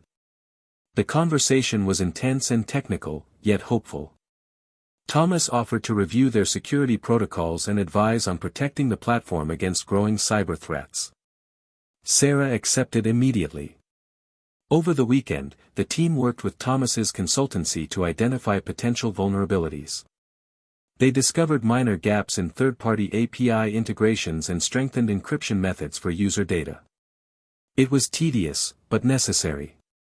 Meanwhile, the media buzz about the renewed legal battle faded slightly as Aria's latest success stories took center stage. One morning, Sarah received a video message from a teacher in Arizona. A young boy, previously nonverbal due to autism spectrum disorder, was shown smiling and laughing, interacting with Aria's speech module. "This changed everything for him," the teacher said, voice cracking. "It's not just software. It's a lifeline." The impact was deeply personal to Sarah. She thought of Ben and the early days when finding the right support for him felt like navigating a maze. These moments validated all the sleepless nights and battles fought. But the journey was far from over. In late September, Sarah was invited to speak at the Global Tech Summit in San Francisco. It was one of the largest platforms for innovation leaders worldwide. Standing on stage before a packed auditorium, she told the story of Aria's origins, the challenges, and the ethical framework they had developed. "Technology is not neutral," she said. "It carries the values we embed in it. Our job is to choose those values wisely." The audience responded with enthusiastic applause. But backstage, she knew the real test was how this message would resonate beyond the summit, in legislative halls and everyday classrooms. Returning home that night, Sarah found Ben waiting up for her. "Mom, did you inspire people today?" he asked, eyes bright. She hugged him tight. "I tried." The next morning, an unexpected message appeared in her inbox, a formal invitation from a senator who had attended the summit. He wanted to meet and discuss how to translate Aria's principles into a legislative bill. Sarah realized then that the ripple effect was growing. Her mission was no longer just about building a product, it was about shaping a future where technology and humanity could coexist with respect and dignity. The following weeks were a blur of meetings, briefings, and drafting sessions. Sarah worked closely with the senator's office, providing input on language that would protect children, ensure transparency, and establish ethical AI certification. She felt the weight of responsibility anew but also the thrill of possibility. Meanwhile, the ARIA team prepared for their largest deployment yet, expanding into public schools across 5 new states, with special training sessions for teachers and administrators. The rollout was intense, demanding constant coordination and troubleshooting, but each success story fueled their determination. One evening, after a particularly grueling day, Sarah sat alone in the office, reviewing emails when her phone buzzed. A text from an unknown number read simply, "Keep going. We believe in you." She smiled, feeling the invisible support that had carried her this far. As autumn deepened, the legal case against Greg's claim finally reached a decisive moment. The judge ruled in favor of Ecliptic Mind, citing the lack of evidence and clear contractual language assigning IP rights to the company. Relief washed over Sarah, but she knew vigilance was key. She and Karen celebrated quietly, knowing this victory was not just legal but symbolic. It meant reclaiming the narrative and securing the foundation for what ARIA could become. By November, ARIA was being used in over 200 schools, impacting tens of thousands of children. Sarah stood in a classroom in Detroit, watching a shy student named Marcus read aloud with ARIA's encouragement. The boy's smile was tentative but real. For Sarah, moments like this were the true measure of success. She realized that the story wasn't about lawsuits or boardroom battles. It was about hope. About the fragile, persistent human spirit reaching out for connection and understanding. As the year closed, Sarah reflected on the journey, the fears, the setbacks, the unexpected allies, and the unwavering support of her son and team. The path had been winding and steep, but it led to a place of strength and possibility. And as she tucked Ben into bed on New Year's Eve, she whispered, "This is just the beginning." Outside, the city sparkled with fireworks. Inside, a mother and son dreamed of futures illuminated by compassion and courage. The cold wind swept through the city streets as Sarah stepped out of the courthouse, the heavy doors closing behind her with a finality she hadn't felt in months. The judge's ruling was clear, the case against her was dismissed. The courtroom buzzed with reporters, flashes of cameras igniting like lightning, but Sarah's focus was elsewhere. She thought of the countless hours spent fighting, not just in court, but in her mind, doubting whether she could protect ARIA, her vision, her team, and most of all, her son's future. The victory was more than legal, it was personal. Greg's attempts to intimidate her had failed. She had not only survived but had grown stronger, more resolved. As she walked to the press line, she felt the weight of the past year lift slightly, replaced by a cautious hope. The media barrage that followed was relentless but also more respectful than she anticipated. Headlines ranged from "Tech CEO triumphs over legal battle" to "The woman behind AI's most compassionate voice." Interviews poured in, invitations to speak at universities, panels, and conferences blossomed. Sarah embraced these opportunities, speaking not only about technology but about resilience, ethics, and the power of empathy in innovation. At home, Ben was her anchor. He sensed the change in her, not from words but from the quiet confidence in her smile, the way she held him tighter at night, the ease with which she laughed again. The team at Ecliptic Mind also felt the shift. The court case had drained them, but it also forged an unbreakable bond. They celebrated the win with a small office gathering, filled with laughter, stories, and promises to keep pushing boundaries. Yet, despite the triumph, challenges remained. The regulatory landscape around AI was evolving rapidly, and Sarah knew that ARIA's future depended not only on innovation but also on policy. She committed herself to working with lawmakers, activists, and technologists to help shape a framework that balanced progress with protection. One afternoon, she received an unexpected call from Elon Musk. "I'm organizing a summit on AI governance," he said. "Your story is exactly what this conversation needs." The summit brought together a diverse group of leaders, scientists, ethicists, policymakers, and industry giants.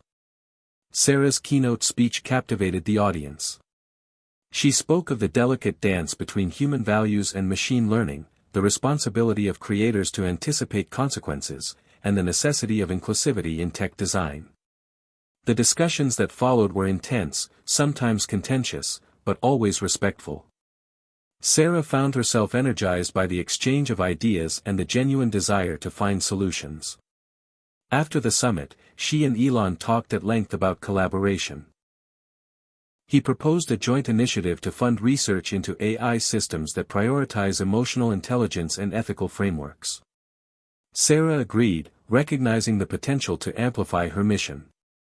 As the months progressed, the collaboration yielded promising projects, including workshops for developers on integrating empathy into algorithms and pilot programs in schools across the country.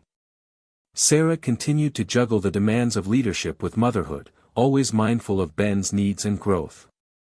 She found solace in small rituals, a morning walk, bedtime stories, weekend hikes, moments that reminded her why she fought so hard. In late spring, Aria reached a milestone. The platform had been used to assist over 100,000 children nationwide. Testimonials flooded in, from parents, teachers, and therapists, sharing stories of breakthroughs, healing, and connection. Sarah read each message carefully, letting the gratitude and hope fill her. One letter stood out, a note from a father whose teenage daughter had battled depression and isolation. He wrote that Aria had been a lifeline during dark times, helping her find words when she thought none existed. It was a reminder that technology, when wielded with care, could be a force for profound good. Despite progress, Sarah remained vigilant. She knew the path ahead was uncertain, with new competitors, evolving threats, and the ever-present challenge of maintaining trust. But she also understood that resilience was not about avoiding adversity but facing it with courage and conviction. The legal battles with Greg were behind her, but the greater challenge, ensuring that Aria remained true to its mission, was ongoing. As summer approached, Sarah found herself reflecting on the journey. From the early days of doubt and fear to the courtroom battles and public scrutiny, to now leading a movement toward ethical AI, she saw a story of transformation. Not just for herself but for the entire field. On a warm July evening, Sarah sat with Ben on the porch, watching the sunset paint the sky in shades of orange and purple. "Mom," Ben said, "do you think Aria will help everyone someday?" She smiled, brushing a strand of hair from his face. "I hope so, sweetie. We're working on it. One step at a time." As stars began to twinkle overhead, Sarah felt a deep sense of peace. The journey was far from over, but with each challenge faced and each victory earned, the future felt a little brighter, a little more hopeful. The courtroom was packed with reporters, cameras flashing like strobe lights, and an air thick with anticipation as Sarah took her seat, facing Greg across the room. The years of battles, legal maneuvers, and personal attacks had culminated in this pivotal moment, the final hearing on Greg's latest attempt to undermine Aria's ownership. Sarah's heart pounded, but her face remained calm, a mask forged by experience and steely determination. Her attorney laid out the timeline with precision, exposing Greg's inconsistent claims and the flawed evidence presented. Witnesses testified to Sarah's leadership, her vision, and the clear contractual agreements assigning intellectual property rights to Ecliptic Mind. Then, unexpectedly, the courtroom doors opened, and Elon Musk entered, his presence commanding immediate attention. Whispers spread, why was Elon Musk here? What was his stake in this? Elon took the stand with quiet confidence, recounting his first-hand knowledge of Sarah's work and character. He spoke about her integrity, her dedication to ethical innovation, and the groundbreaking nature of Aria. His testimony underscored the societal impact and responsibility she bore, adding weight to the argument that this was more than a corporate dispute, it was a fight for the future of compassionate technology. Sarah listened, absorbing every word, feeling a surge of gratitude. Elon's support was unexpected but powerful, shifting the courtroom's energy. The defense tried to counter, but the strength of the combined testimonies and documented evidence was undeniable. The judge, after deliberation, ruled decisively in Sarah's favor, dismissing all claims brought forth by Greg. Relief washed over Sarah like a tidal wave, but she kept her composure, knowing this victory was as much for her team, for Ben, and for every child touched by Aria. As the courtroom emptied, reporters swarmed, cameras clicking, eager for statements. Sarah stepped forward and spoke with clarity and grace. "This case was never just about technology or ownership," she said. "It was about protecting a vision, one that believes technology should serve humanity with empathy and respect. Today's decision affirms that belief." Outside, supporters cheered, and her team gathered around, their faces alight with joy and exhaustion. Later that evening, Sarah sat alone in her office, reflecting on the journey, the threats, the betrayals, the unyielding pressure. She realized how much she had changed, from a woman unsure if she could stand up to the storm, to a leader who had weathered it and emerged stronger. Elon's unexpected arrival in court had been a turning point, a symbol that innovation and ethics could align, and that powerful allies could come from unexpected places. The story was far from over, but the battle had been won. And with it came a renewed commitment to build a future where technology lifted voices, healed wounds, and created opportunities for those too often left unheard. Sarah's phone buzzed, a message from Ben, "Proud of you, Mom." She smiled, knowing that no matter what came next, she was not alone.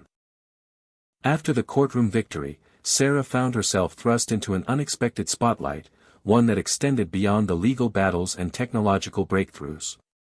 Invitations flooded in, from TV interviews, podcasts, think tanks, and even calls from international organizations interested in leveraging Aria's technology for global education initiatives. While the attention was flattering, Sarah remained grounded, always reminding herself of the mission that had driven her from the beginning, creating a tool that could truly help children navigate emotional challenges with kindness and understanding. At the same time, the team expanded rapidly, growing from a tight-knit group of a dozen to over 100 professionals spread across multiple states. Managing this growth was a new challenge. Sarah dedicated herself to building a company culture rooted in empathy and innovation, insisting on regular check-ins, open forums, and wellness programs. She knew that behind every line of code were humans who needed support and encouragement, especially in a field as demanding as artificial intelligence development. With the new resources, Aria underwent a major upgrade, integrating multilingual support and customizable personality modules to better serve diverse communities. Sarah spearheaded collaborations with educators and psychologists, ensuring that the platform remained sensitive to cultural nuances and individual needs. This expansion also meant navigating new regulatory hurdles and privacy concerns. Sarah became a vocal advocate for responsible AI legislation, speaking before congressional committees and partnering with nonprofit organizations to promote ethical standards industry-wide. Despite the whirlwind, Sarah carved out time for Ben, who was blossoming into a confident, curious teenager. Their relationship deepened as they shared moments of laughter, study sessions, and long conversations about dreams and fears.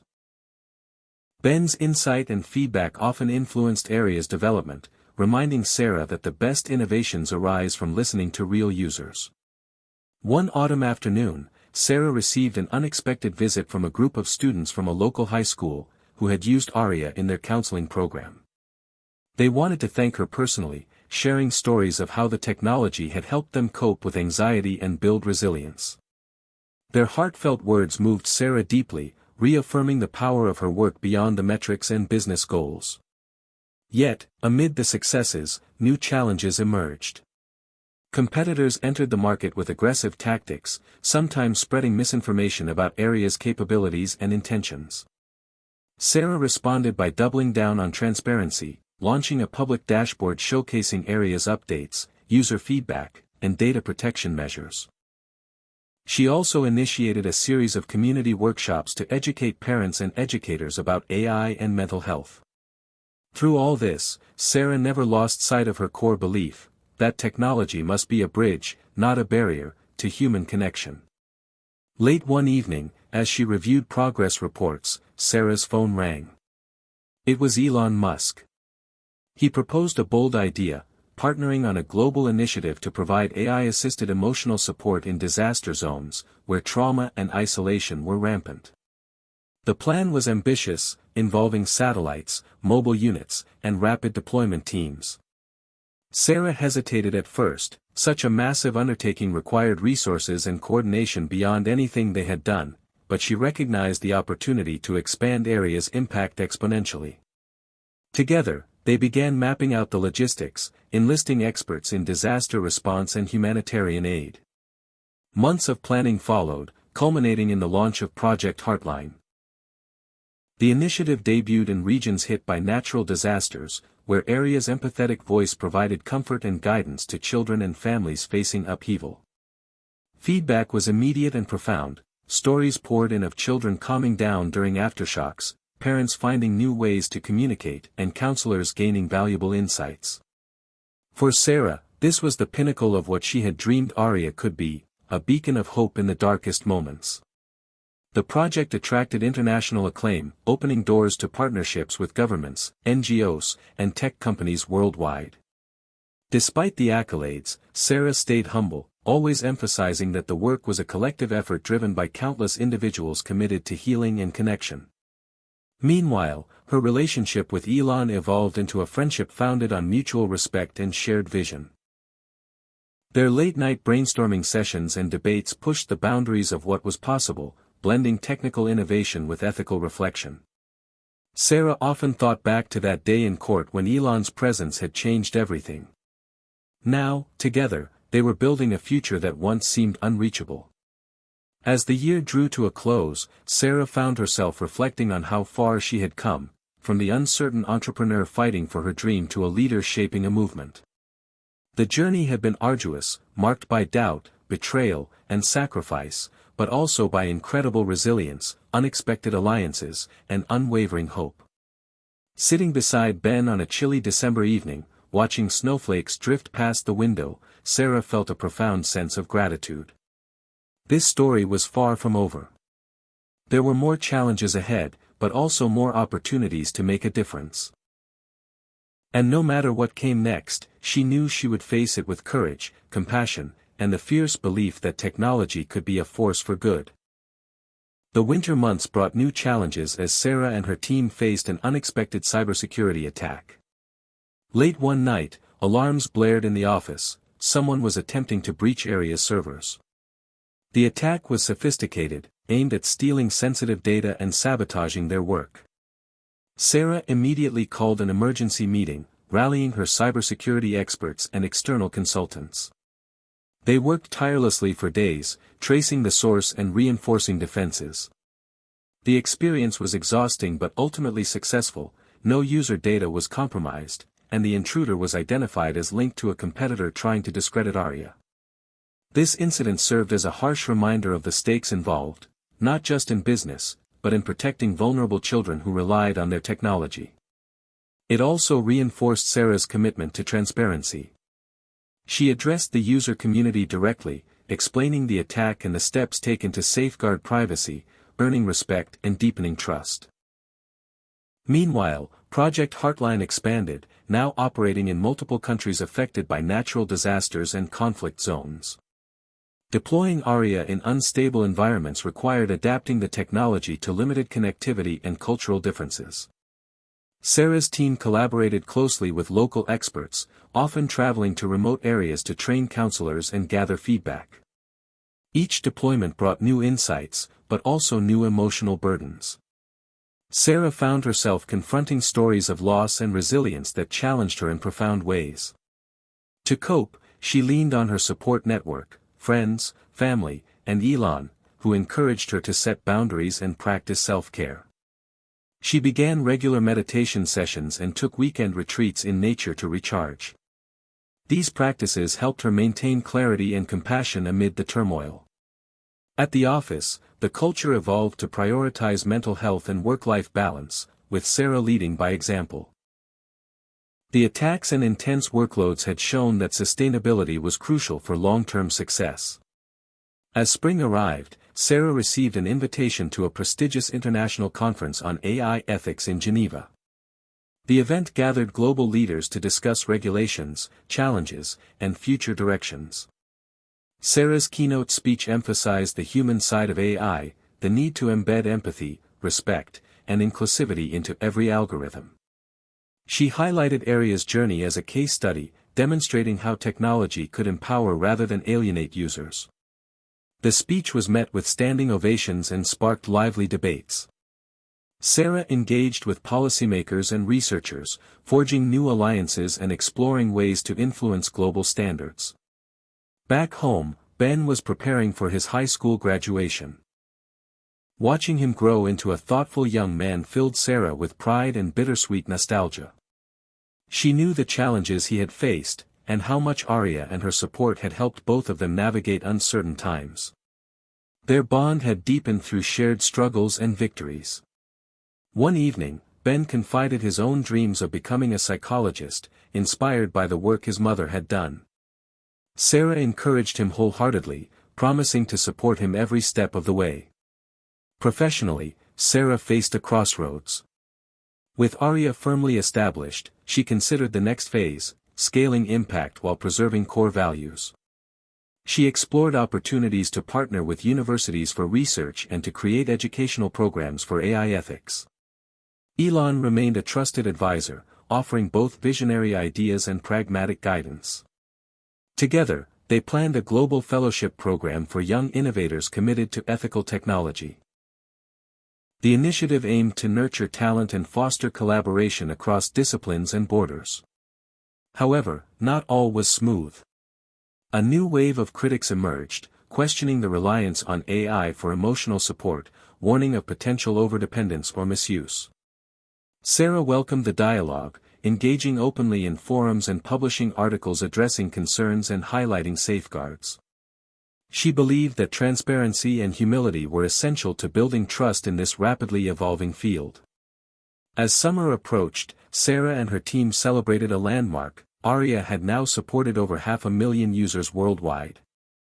The feedback was overwhelmingly positive, but Sarah remained vigilant, continuing to push for improvements and stay ahead of challenges. Reflecting on the journey, she recognized that success was not a destination but a continuous process of learning, adapting, and advocating. The story that began with fear and uncertainty had transformed into one of resilience, hope, and community. Sitting in her office one evening, Sarah glanced at a framed photo of the early team, worn but smiling, and felt a surge of gratitude. The road ahead was long, but together, they were ready. The unexpected call came early one morning, breaking the quiet that Sarah had carved out for herself after a long day. It was from a top executive at a major tech conglomerate expressing interest in acquiring Ecliptic Mind. The offer was substantial, enough to set Sarah and her family for life, but it came with strings attached, threatening the very values she had fought to protect. Sarah spent hours weighing the decision, torn between the financial security and the mission she was unwilling to compromise. Her team was divided. Some saw the acquisition as an opportunity for broader impact, others feared losing the company's soul. Late into the night, Sarah confided in Elon. His advice was measured but firm: money is a tool, not a master. You have to decide if selling out means selling off your purpose. The conversation crystallized her resolve. The next day, Sarah called a company-wide meeting, transparent about the offer and the challenges it posed. She invited feedback and encouraged open dialogue, reinforcing the culture of trust they had built. The response was overwhelmingly supportive of maintaining independence, emphasizing the importance of staying true to their mission. With renewed clarity, Sarah declined the acquisition. The decision sent ripples through the industry, marking Ecliptic Mind as a company driven by principle rather than profit. Media outlets hailed her as a visionary leader, but Sarah remained grounded, knowing the real work was far from over. Around this time, Aria underwent its most ambitious update yet, integrating real-time emotional analytics using wearable devices, allowing for more personalized and immediate support. The technology was groundbreaking, but also raised new ethical questions. Sarah convened a panel of experts and community members to guide the development and implementation, ensuring respect for privacy and consent. The rollout was met with enthusiasm and scrutiny alike. Meanwhile, Sarah's personal life flourished amidst the challenges. Ben graduated with honors, his acceptance to a top university a proud moment for both of them. Their relationship deepened as they navigated the transition together, sharing hopes and anxieties about the future. Sarah also reconnected with her estranged sister, finding healing and forgiveness after years of silence. The reunion was bittersweet but opened new avenues for understanding family and forgiveness. As the year progressed, Sarah became a sought-after voice in global discussions on AI governance, speaking at the United Nations and various international forums. She advocated for frameworks that balanced innovation with human dignity, emphasizing inclusivity and transparency. Collaborations with NGOs and governments expanded areas' reach into underserved communities worldwide. Despite the demanding schedule, Sarah prioritized moments of reflection and connection, often retreating to a cabin in the mountains with Elon and close friends to recharge and brainstorm. These retreats fueled creativity and strengthened bonds. Yet, new obstacles emerged in the form of misinformation campaigns attempting to discredit Aria's efficacy. Sarah's team responded swiftly with fact-checking initiatives, user testimonials, and partnerships with credible institutions. The experience reinforced the necessity of vigilance in protecting truth in an era of digital noise. In the midst of these trials, Sarah found inspiration in the stories of the children and families touched by Aria. Each message, each breakthrough, fueled her commitment to persevere. She documented these narratives in a memoir, blending personal reflections with insights into technology and ethics. The book was met with critical acclaim, further amplifying the conversation about AI's role in society. Toward the end of the year, Sarah launched a foundation dedicated to supporting young women in STEM fields, addressing the gender gap she had witnessed firsthand. The foundation offered scholarships, mentorships, and networking opportunities, aiming to cultivate the next generation of innovators who would prioritize empathy and ethics. Sitting in her office one evening, surrounded by letters from scholarship recipients and notes from grateful parents, Sarah felt a profound sense of fulfillment. The journey from a vulnerable entrepreneur fighting to protect her vision had blossomed into a movement with lasting impact. Though the path ahead remained uncertain, Sarah faced it with unwavering courage and hope, knowing that every challenge was an opportunity to grow and lead with heart. The new year ushered in a wave of innovation and unexpected challenges for Sarah and Ecliptic Mind. Aria's latest iteration, now equipped with advanced emotional recognition powered by neural networks, was ready for a pilot launch in several school districts across the country. Sarah was both excited and apprehensive. The stakes were high, as this version aimed to deepen the connection between users and the AI, providing nuanced support for mental health struggles. The rollout required extensive training for educators, counselors, and parents, and Sarah traveled relentlessly to oversee the launch, listening carefully to feedback and refining the system in real time. The pilot's success garnered widespread praise, with reports showing reduced anxiety and improved coping skills among students. However, not everyone was convinced. Privacy advocates raised concerns about data collection and potential misuse, sparking heated debates on social media and in legislative halls.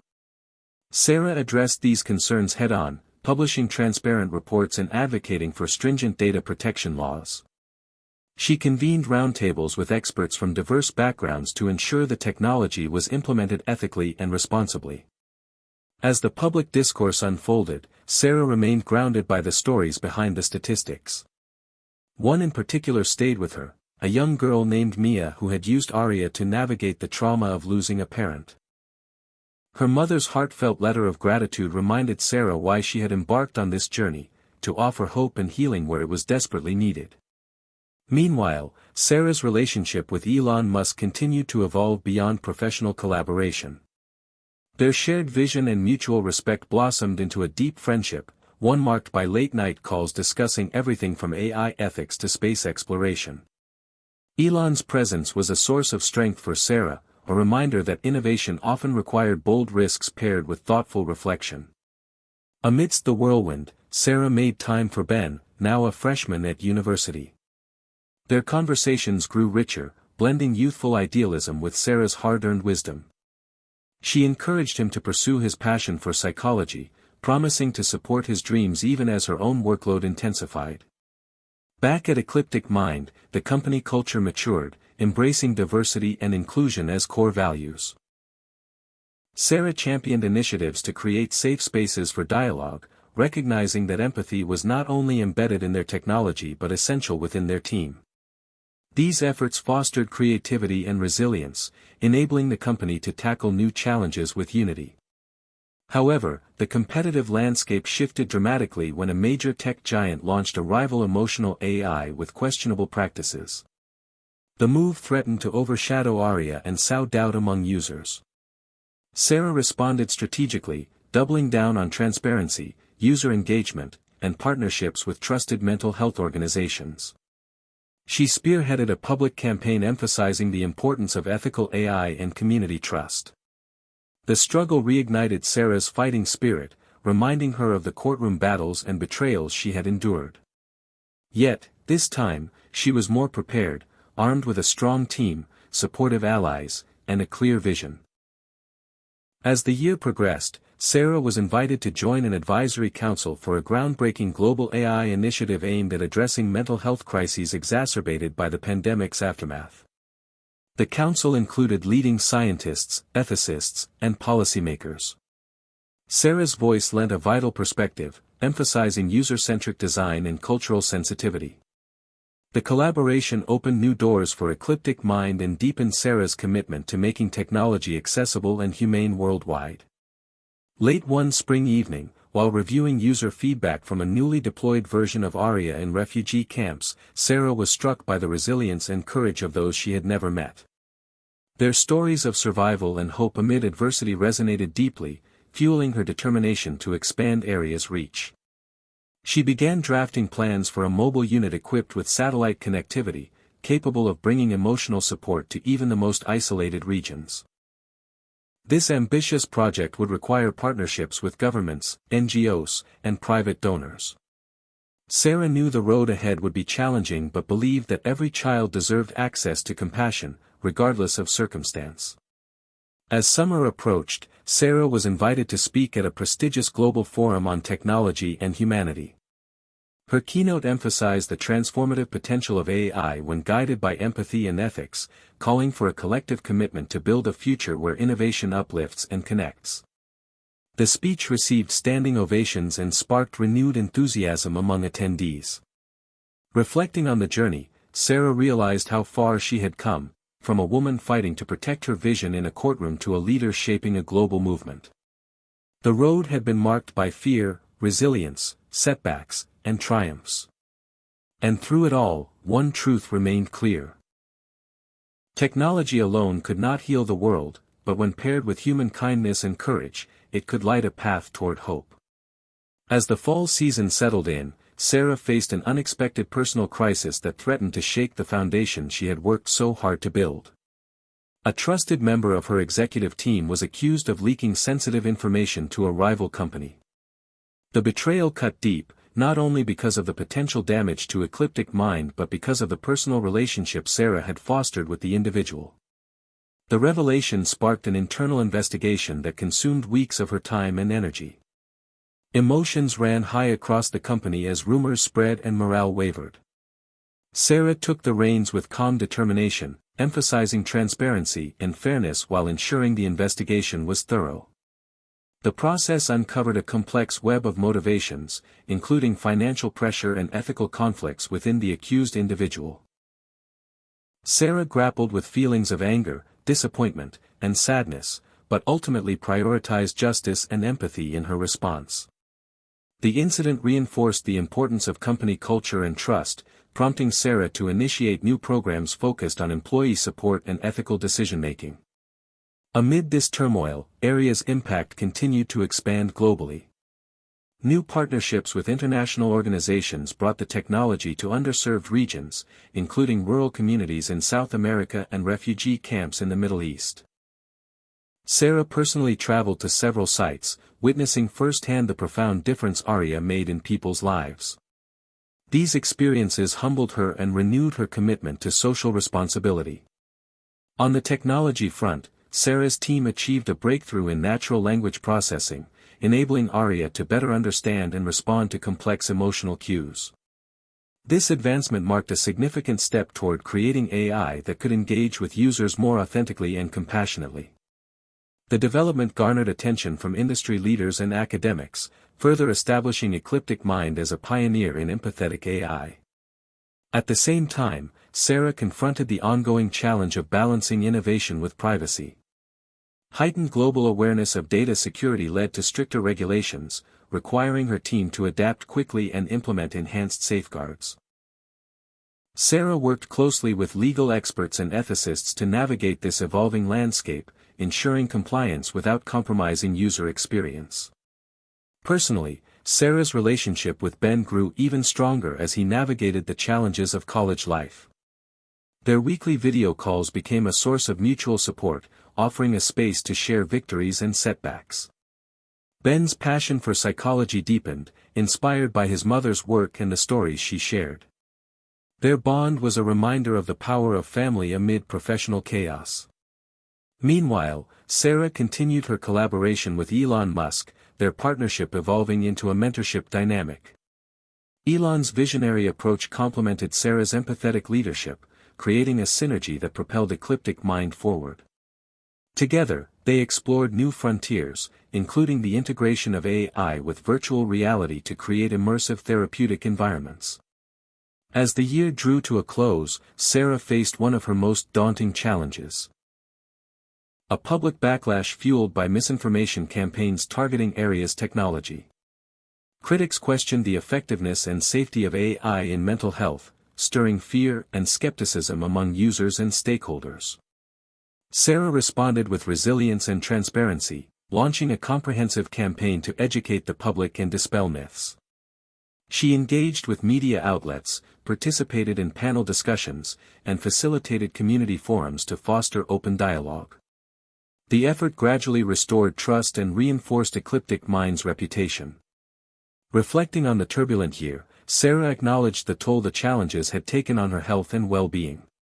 She recommitted to self-care practices and sought support from friends and professionals, recognizing that leadership required strength but also vulnerability.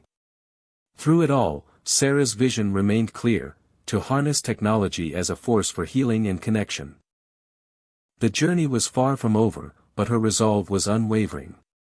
Sitting in her office late one evening, surrounded by letters from users whose lives had been touched by Aria, Sarah felt a profound sense of purpose.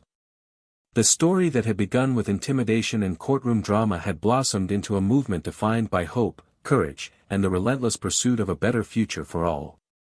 The dawn of a new decade brought a fresh wave of opportunities and challenges for Sarah and Ecliptic Mind.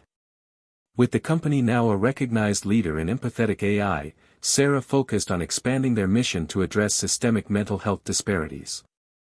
She launched a groundbreaking initiative aimed at integrating Aria into public health systems across underserved urban areas. This ambitious project required forging partnerships with government agencies, healthcare providers, and community organizations.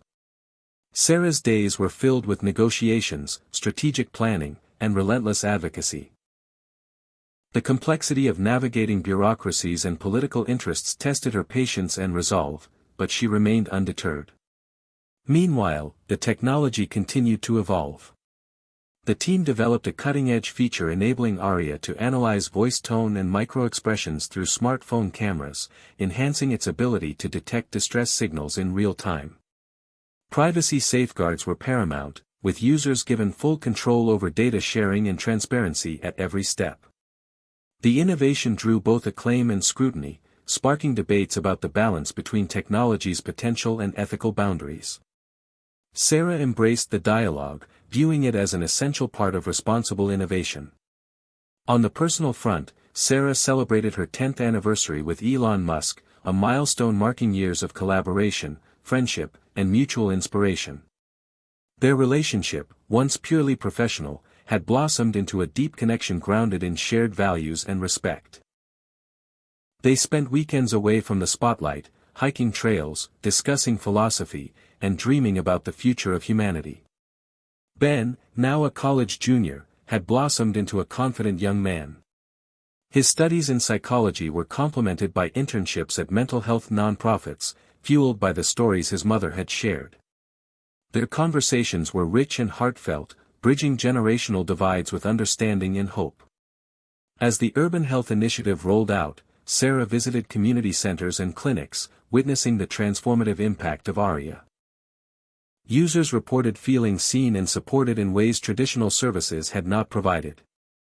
The data showed reductions in emergency room visits and improved adherence to treatment plans. These victories were tempered by challenges, funding constraints, technological glitches, and skepticism from some healthcare professionals. Sarah addressed these hurdles with empathy and pragmatism, listening closely to stakeholders and adapting strategies accordingly. Amidst the successes, Sarah remained vigilant against emerging threats. A sophisticated phishing attack targeted Ecliptic Mind's user base, aiming to harvest personal information through fake ARIA interfaces. The breach was contained swiftly, but the incident highlighted vulnerabilities in the digital landscape. Sarah spearheaded an educational campaign to raise awareness about cybersecurity, partnering with law enforcement and tech experts to protect users. The experience reinforced her commitment to building resilience not only into technology but into the communities they served. In boardrooms and conferences, Sarah advocated for mental health parity and AI ethics, becoming a respected voice in policy circles. Her efforts contributed to the passage of legislation mandating transparent AI standards and funding for mental health innovation. Despite the growing demands, Sarah prioritized fostering a culture of inclusion and well-being within Ecliptic Mind. Regular mindfulness sessions, flexible work arrangements, and open communication channels help sustain a motivated and healthy workforce. As the year unfolded, Sarah received an invitation to collaborate on a space psychology project with NASA, exploring how AI could support astronauts' mental health on long-duration missions. The prospect of venturing into uncharted territory electrified her, blending her passion for technology, humanity, and exploration. Preparing for this new frontier, Sarah and Elon brainstormed ways to adapt ARIA's capabilities for the unique challenges of space isolation and stress. The project symbolized a convergence of their dreams, using technology to nurture human resilience in the most extreme environments. One evening, reflecting on the decade's journey, Sarah penned a letter to herself, acknowledging the fears, failures, and triumphs that had shaped her. She recognized that leadership was a continual act of courage, humility, and vision. The courtroom battles, the betrayals, the breakthroughs, all had been steps toward a future where technology and compassion intertwined. As she sealed the letter, Sarah smiled, ready to face the unknown with open heart and steadfast determination. The collaboration with NASA marked a thrilling new chapter for Sarah and Ecliptic Mind. The project aimed to develop an AI companion capable of monitoring astronauts' psychological well-being during long missions, providing real-time support to mitigate isolation, stress, and anxiety in space. The technical challenges were immense. The AI needed to operate reliably without internet access, adapt to individual personality quirks, and remain sensitive to the unique pressures of extraterrestrial life. Sarah's team worked around the clock, merging neuroscience, behavioral psychology, and advanced AI engineering. Elon Musk's insights into space technology and human factors were invaluable, guiding the development of interfaces compatible with spacecraft systems. The prototype, named Stellar, was tested rigorously in simulated environments replicating the conditions of space travel. Sarah herself participated in confinement exercises to better understand the psychological toll and refine Stellar's responses. The experience deepened her empathy for astronauts and strengthened her resolve to create technology that truly supports human endurance. Meanwhile, back on Earth, Ecliptic Mind continued to expand its social impact. Sarah launched a global campaign to destigmatize mental health, partnering with influential figures, schools, and media outlets. The campaign's message emphasized that seeking help was a sign of strength, not weakness, resonating with diverse audiences. Testimonials from ARIA users, including veterans, students, and frontline workers, amplified the message. As Sarah traveled to speak at international conferences, she encountered stories of resilience and struggle that further fueled her mission. Each encounter reinforced the belief that technology could be a bridge to understanding and healing. However, the project with NASA was not without controversy. Skeptics questioned the ethics of relying on AI in high-stress environments where human judgment was critical. Debates erupted in scientific journals and public forums, with calls for stringent oversight. Sarah welcomed these discussions, viewing them as essential for responsible innovation. She advocated for transparent protocols and emphasized the importance of human oversight in all AI applications. As the Stellar project progressed, Sarah's personal life faced its own challenges. The intense demands of her work strained her relationship with Ben, who grappled with his own identity and future aspirations. Their once effortless communication became fraught with misunderstandings and distance. Recognizing the need for intentional connection, Sarah prioritized quality time with her son, engaging in honest conversations about fears, hopes, and expectations. These moments of vulnerability brought them closer, reminding Sarah that family was the foundation of her strength. Around the same time, Sarah's estranged sister reached out with a plea for reconciliation, triggered by a health scare.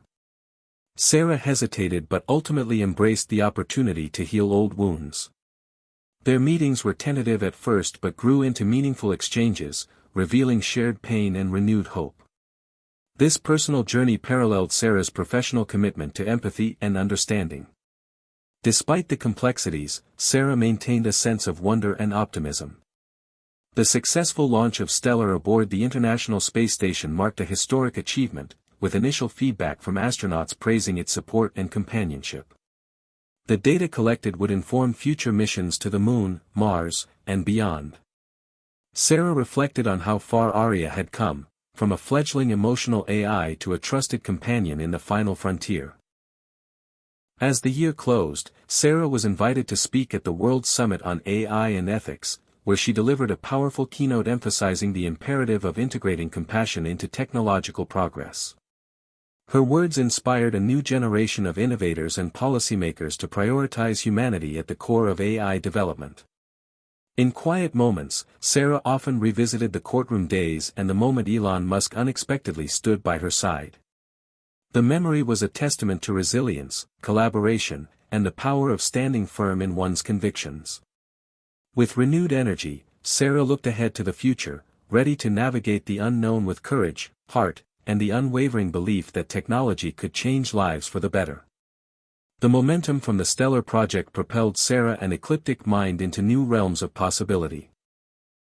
With the AI now proving effective in extreme environments, Sarah began exploring applications beyond mental health, envisioning AI tools that could assist in education, eldercare, and crisis management. She convened interdisciplinary teams of experts to brainstorm and prototype innovations tailored to diverse needs. One particularly promising development was an AI mentor program designed to support at-risk youth, combining emotional intelligence with personalized guidance to foster resilience and ambition. The program was piloted in several urban areas, with initial results indicating improvements in school attendance and self-esteem. Sarah traveled extensively to meet with educators, students, and families, absorbing their stories and adapting the program to cultural nuances. The work was exhausting but deeply fulfilling. Meanwhile, Sarah's partnership with Elon Musk entered a new phase with the launch of a joint initiative focused on sustainable technology and mental well-being. The project aimed to create smart environments that adjusted lighting, sound, and air quality to optimize mood and cognitive function, integrating AI with eco-friendly design. This fusion of technology and environment reflected Sarah's holistic approach to human flourishing. As the initiative gained traction, Sarah found herself at the intersection of multiple disciplines and industries, navigating complex collaborations and balancing competing priorities. Her leadership skills matured as she learned to delegate effectively, nurture emerging talent, and maintain a clear vision amid chaos. On a personal level, Sarah continued to deepen her relationship with Ben, now considering graduate studies in clinical psychology. Their conversations explored the intersections of technology, mental health, and human connection, inspiring new ideas and mutual growth. At the same time, Sarah's rekindled relationship with her sister blossomed, providing emotional support and healing old scars. The experience reminded Sarah of the profound power of forgiveness and family bonds. However, challenges persisted. A well-funded lobby group representing traditional mental health providers mounted a campaign against AI integration, arguing that human care could not be replicated or replaced. The controversy sparked media debates and legislative proposals that threatened to restrict Ecliptic Mind's operations. Sarah responded by rallying her allies, mobilizing user testimonials, and engaging in policy advocacy. She emphasized that AI was a tool to augment, not replace, human professionals, underscoring the complementary nature of technology and empathy. As public opinion gradually shifted, Sarah's resilience and strategic acumen solidified her reputation as a formidable advocate for ethical innovation. During this period, Sarah faced a health scare of her own, a diagnosis that forced her to slow down and reevaluate her priorities. The experience was humbling and transformative, deepening her understanding of vulnerability and the importance of self-care. Supported by loved ones, including Elon and Ben, Sarah embraced a new balance between work and wellness. The ordeal inspired her to champion mental health awareness within the tech community, advocating for sustainable work cultures and accessible resources. As the chapter of her life unfolded, Sarah received unexpected news. Ecliptic Mind was nominated for a prestigious global award recognizing technological contributions to humanity. The nomination was a testament to years of dedication, innovation, and perseverance. At the award ceremony, Sarah delivered a heartfelt acceptance speech, dedicating the honor to all those who had supported her journey and to the countless individuals whose lives had been touched by Aria. The recognition brought renewed energy and opened doors for further collaborations and funding opportunities. Reflecting on her path, Sarah understood that success was not measured solely by accolades but by the lives changed and the hope ignited. The courtroom battles, betrayals, and moments of doubt were chapters in a larger story of transformation and impact. As she looked to the future, Sarah remained committed to leading with heart, embracing the challenges and possibilities that lay ahead with courage and compassion. The beginning of a new year brought fresh opportunities and unexpected hurdles for Sarah and Ecliptic Mind. Riding the wave of global recognition, Sarah set her sights on expanding Aria's reach into rural and underserved communities across the United States. The challenge was formidable: limited internet connectivity, cultural barriers, and mistrust of technology in these areas demanded innovative solutions and deep community engagement. Sarah's team developed offline versions of Aria and collaborated with local nonprofits to build trust and tailor the AI's responses to regional dialects and customs. The rollout was slow but steady, with early success stories emerging from Appalachia and parts of the Midwest. Sarah traveled extensively, meeting families and individuals whose lives were being quietly transformed by the technology. These grassroots connections reaffirmed her belief in technology's power to bridge gaps and create equity. Meanwhile, the company faced internal pressures. Rapid growth strained resources, and tensions arose between departments over priorities and direction. Sarah found herself mediating conflicts and reinforcing a culture of collaboration and shared purpose. She invested in leadership training and team-building initiatives, recognizing that the company's strength lay in its people. On the innovation front, Ecliptic Mind partnered with a leading virtual reality firm to develop immersive therapeutic environments powered by Aria. These environments simulated calming natural landscapes or social scenarios, offering users novel ways to practice coping skills and reduce anxiety. The combination of AI and VR opened exciting avenues for mental health care, attracting attention from hospitals and insurance providers. Sarah oversaw pilot programs and gathered data to refine the technology, mindful of ethical considerations and user privacy. Personal life continued to be a source of strength and challenge for Sarah. Ben graduated with honors and embarked on a career blending psychology and AI ethics, inspired by his mother's pioneering work. Their relationship deepened into a partnership of mutual respect and shared vision. Sarah's bond with Elon Musk remained steadfast, their friendship a constant amid the whirlwind of change. The two often exchanged ideas and supported each other through setbacks and breakthroughs. However, the year was not without setbacks. A competitor launched a smear campaign accusing Ecliptic Mind of exploiting user data, causing a temporary dip in stock value and public trust. Sarah confronted the crisis head-on, commissioning independent audits and increasing transparency. Her openness helped restore confidence and reinforced the company's commitment to ethical standards. The ordeal was a lesson in resilience and crisis management, sharpening Sarah's leadership skills. As the company matured, Sarah reflected on the importance of legacy. She initiated a foundation dedicated to funding mental health research and supporting young innovators from diverse backgrounds. The foundation embodied her belief in lifting others as a path to collective progress. Throughout the year, Sarah continued to grapple with the complex relationship between technology and humanity, always striving to keep compassion at the center. She remained aware that every advancement carried responsibility, and every connection was an opportunity to heal. At a major tech conference, Sarah delivered a keynote titled, "The Heart in the Machine," articulating her vision of AI as a tool to amplify empathy and resilience. The speech resonated deeply, sparking new collaborations and inspiring a generation of changemakers. As the year drew to a close, Sarah found herself in a reflective mood. The journey that began with intimidation and courtroom drama had evolved into a movement defined by hope, courage, and relentless dedication. The future was uncertain, but Sarah faced it with unwavering faith in the power of love, family, and technology to change lives for the better. The final stretch of the journey tested Sarah in ways she had never imagined. The pressures of running a global enterprise, pushing the boundaries of AI, and staying true to her values weighed heavily. A new adversary emerged in the form of a powerful lobbying coalition seeking to regulate AI so strictly that innovation could be stifled. Sarah found herself at the center of high-stakes political battles, testifying before congressional committees and rallying support among tech leaders, mental health advocates, and users worldwide. The stakes felt personal as she faced veiled threats and attempts to undermine her credibility. Yet Sarah's resolve only hardened. Drawing strength from her past, from the courtroom where Elon had stood by her side, and from the countless lives transformed by Aria, she refused to be intimidated. At the same time, Sarah focused on the heart of her mission, people.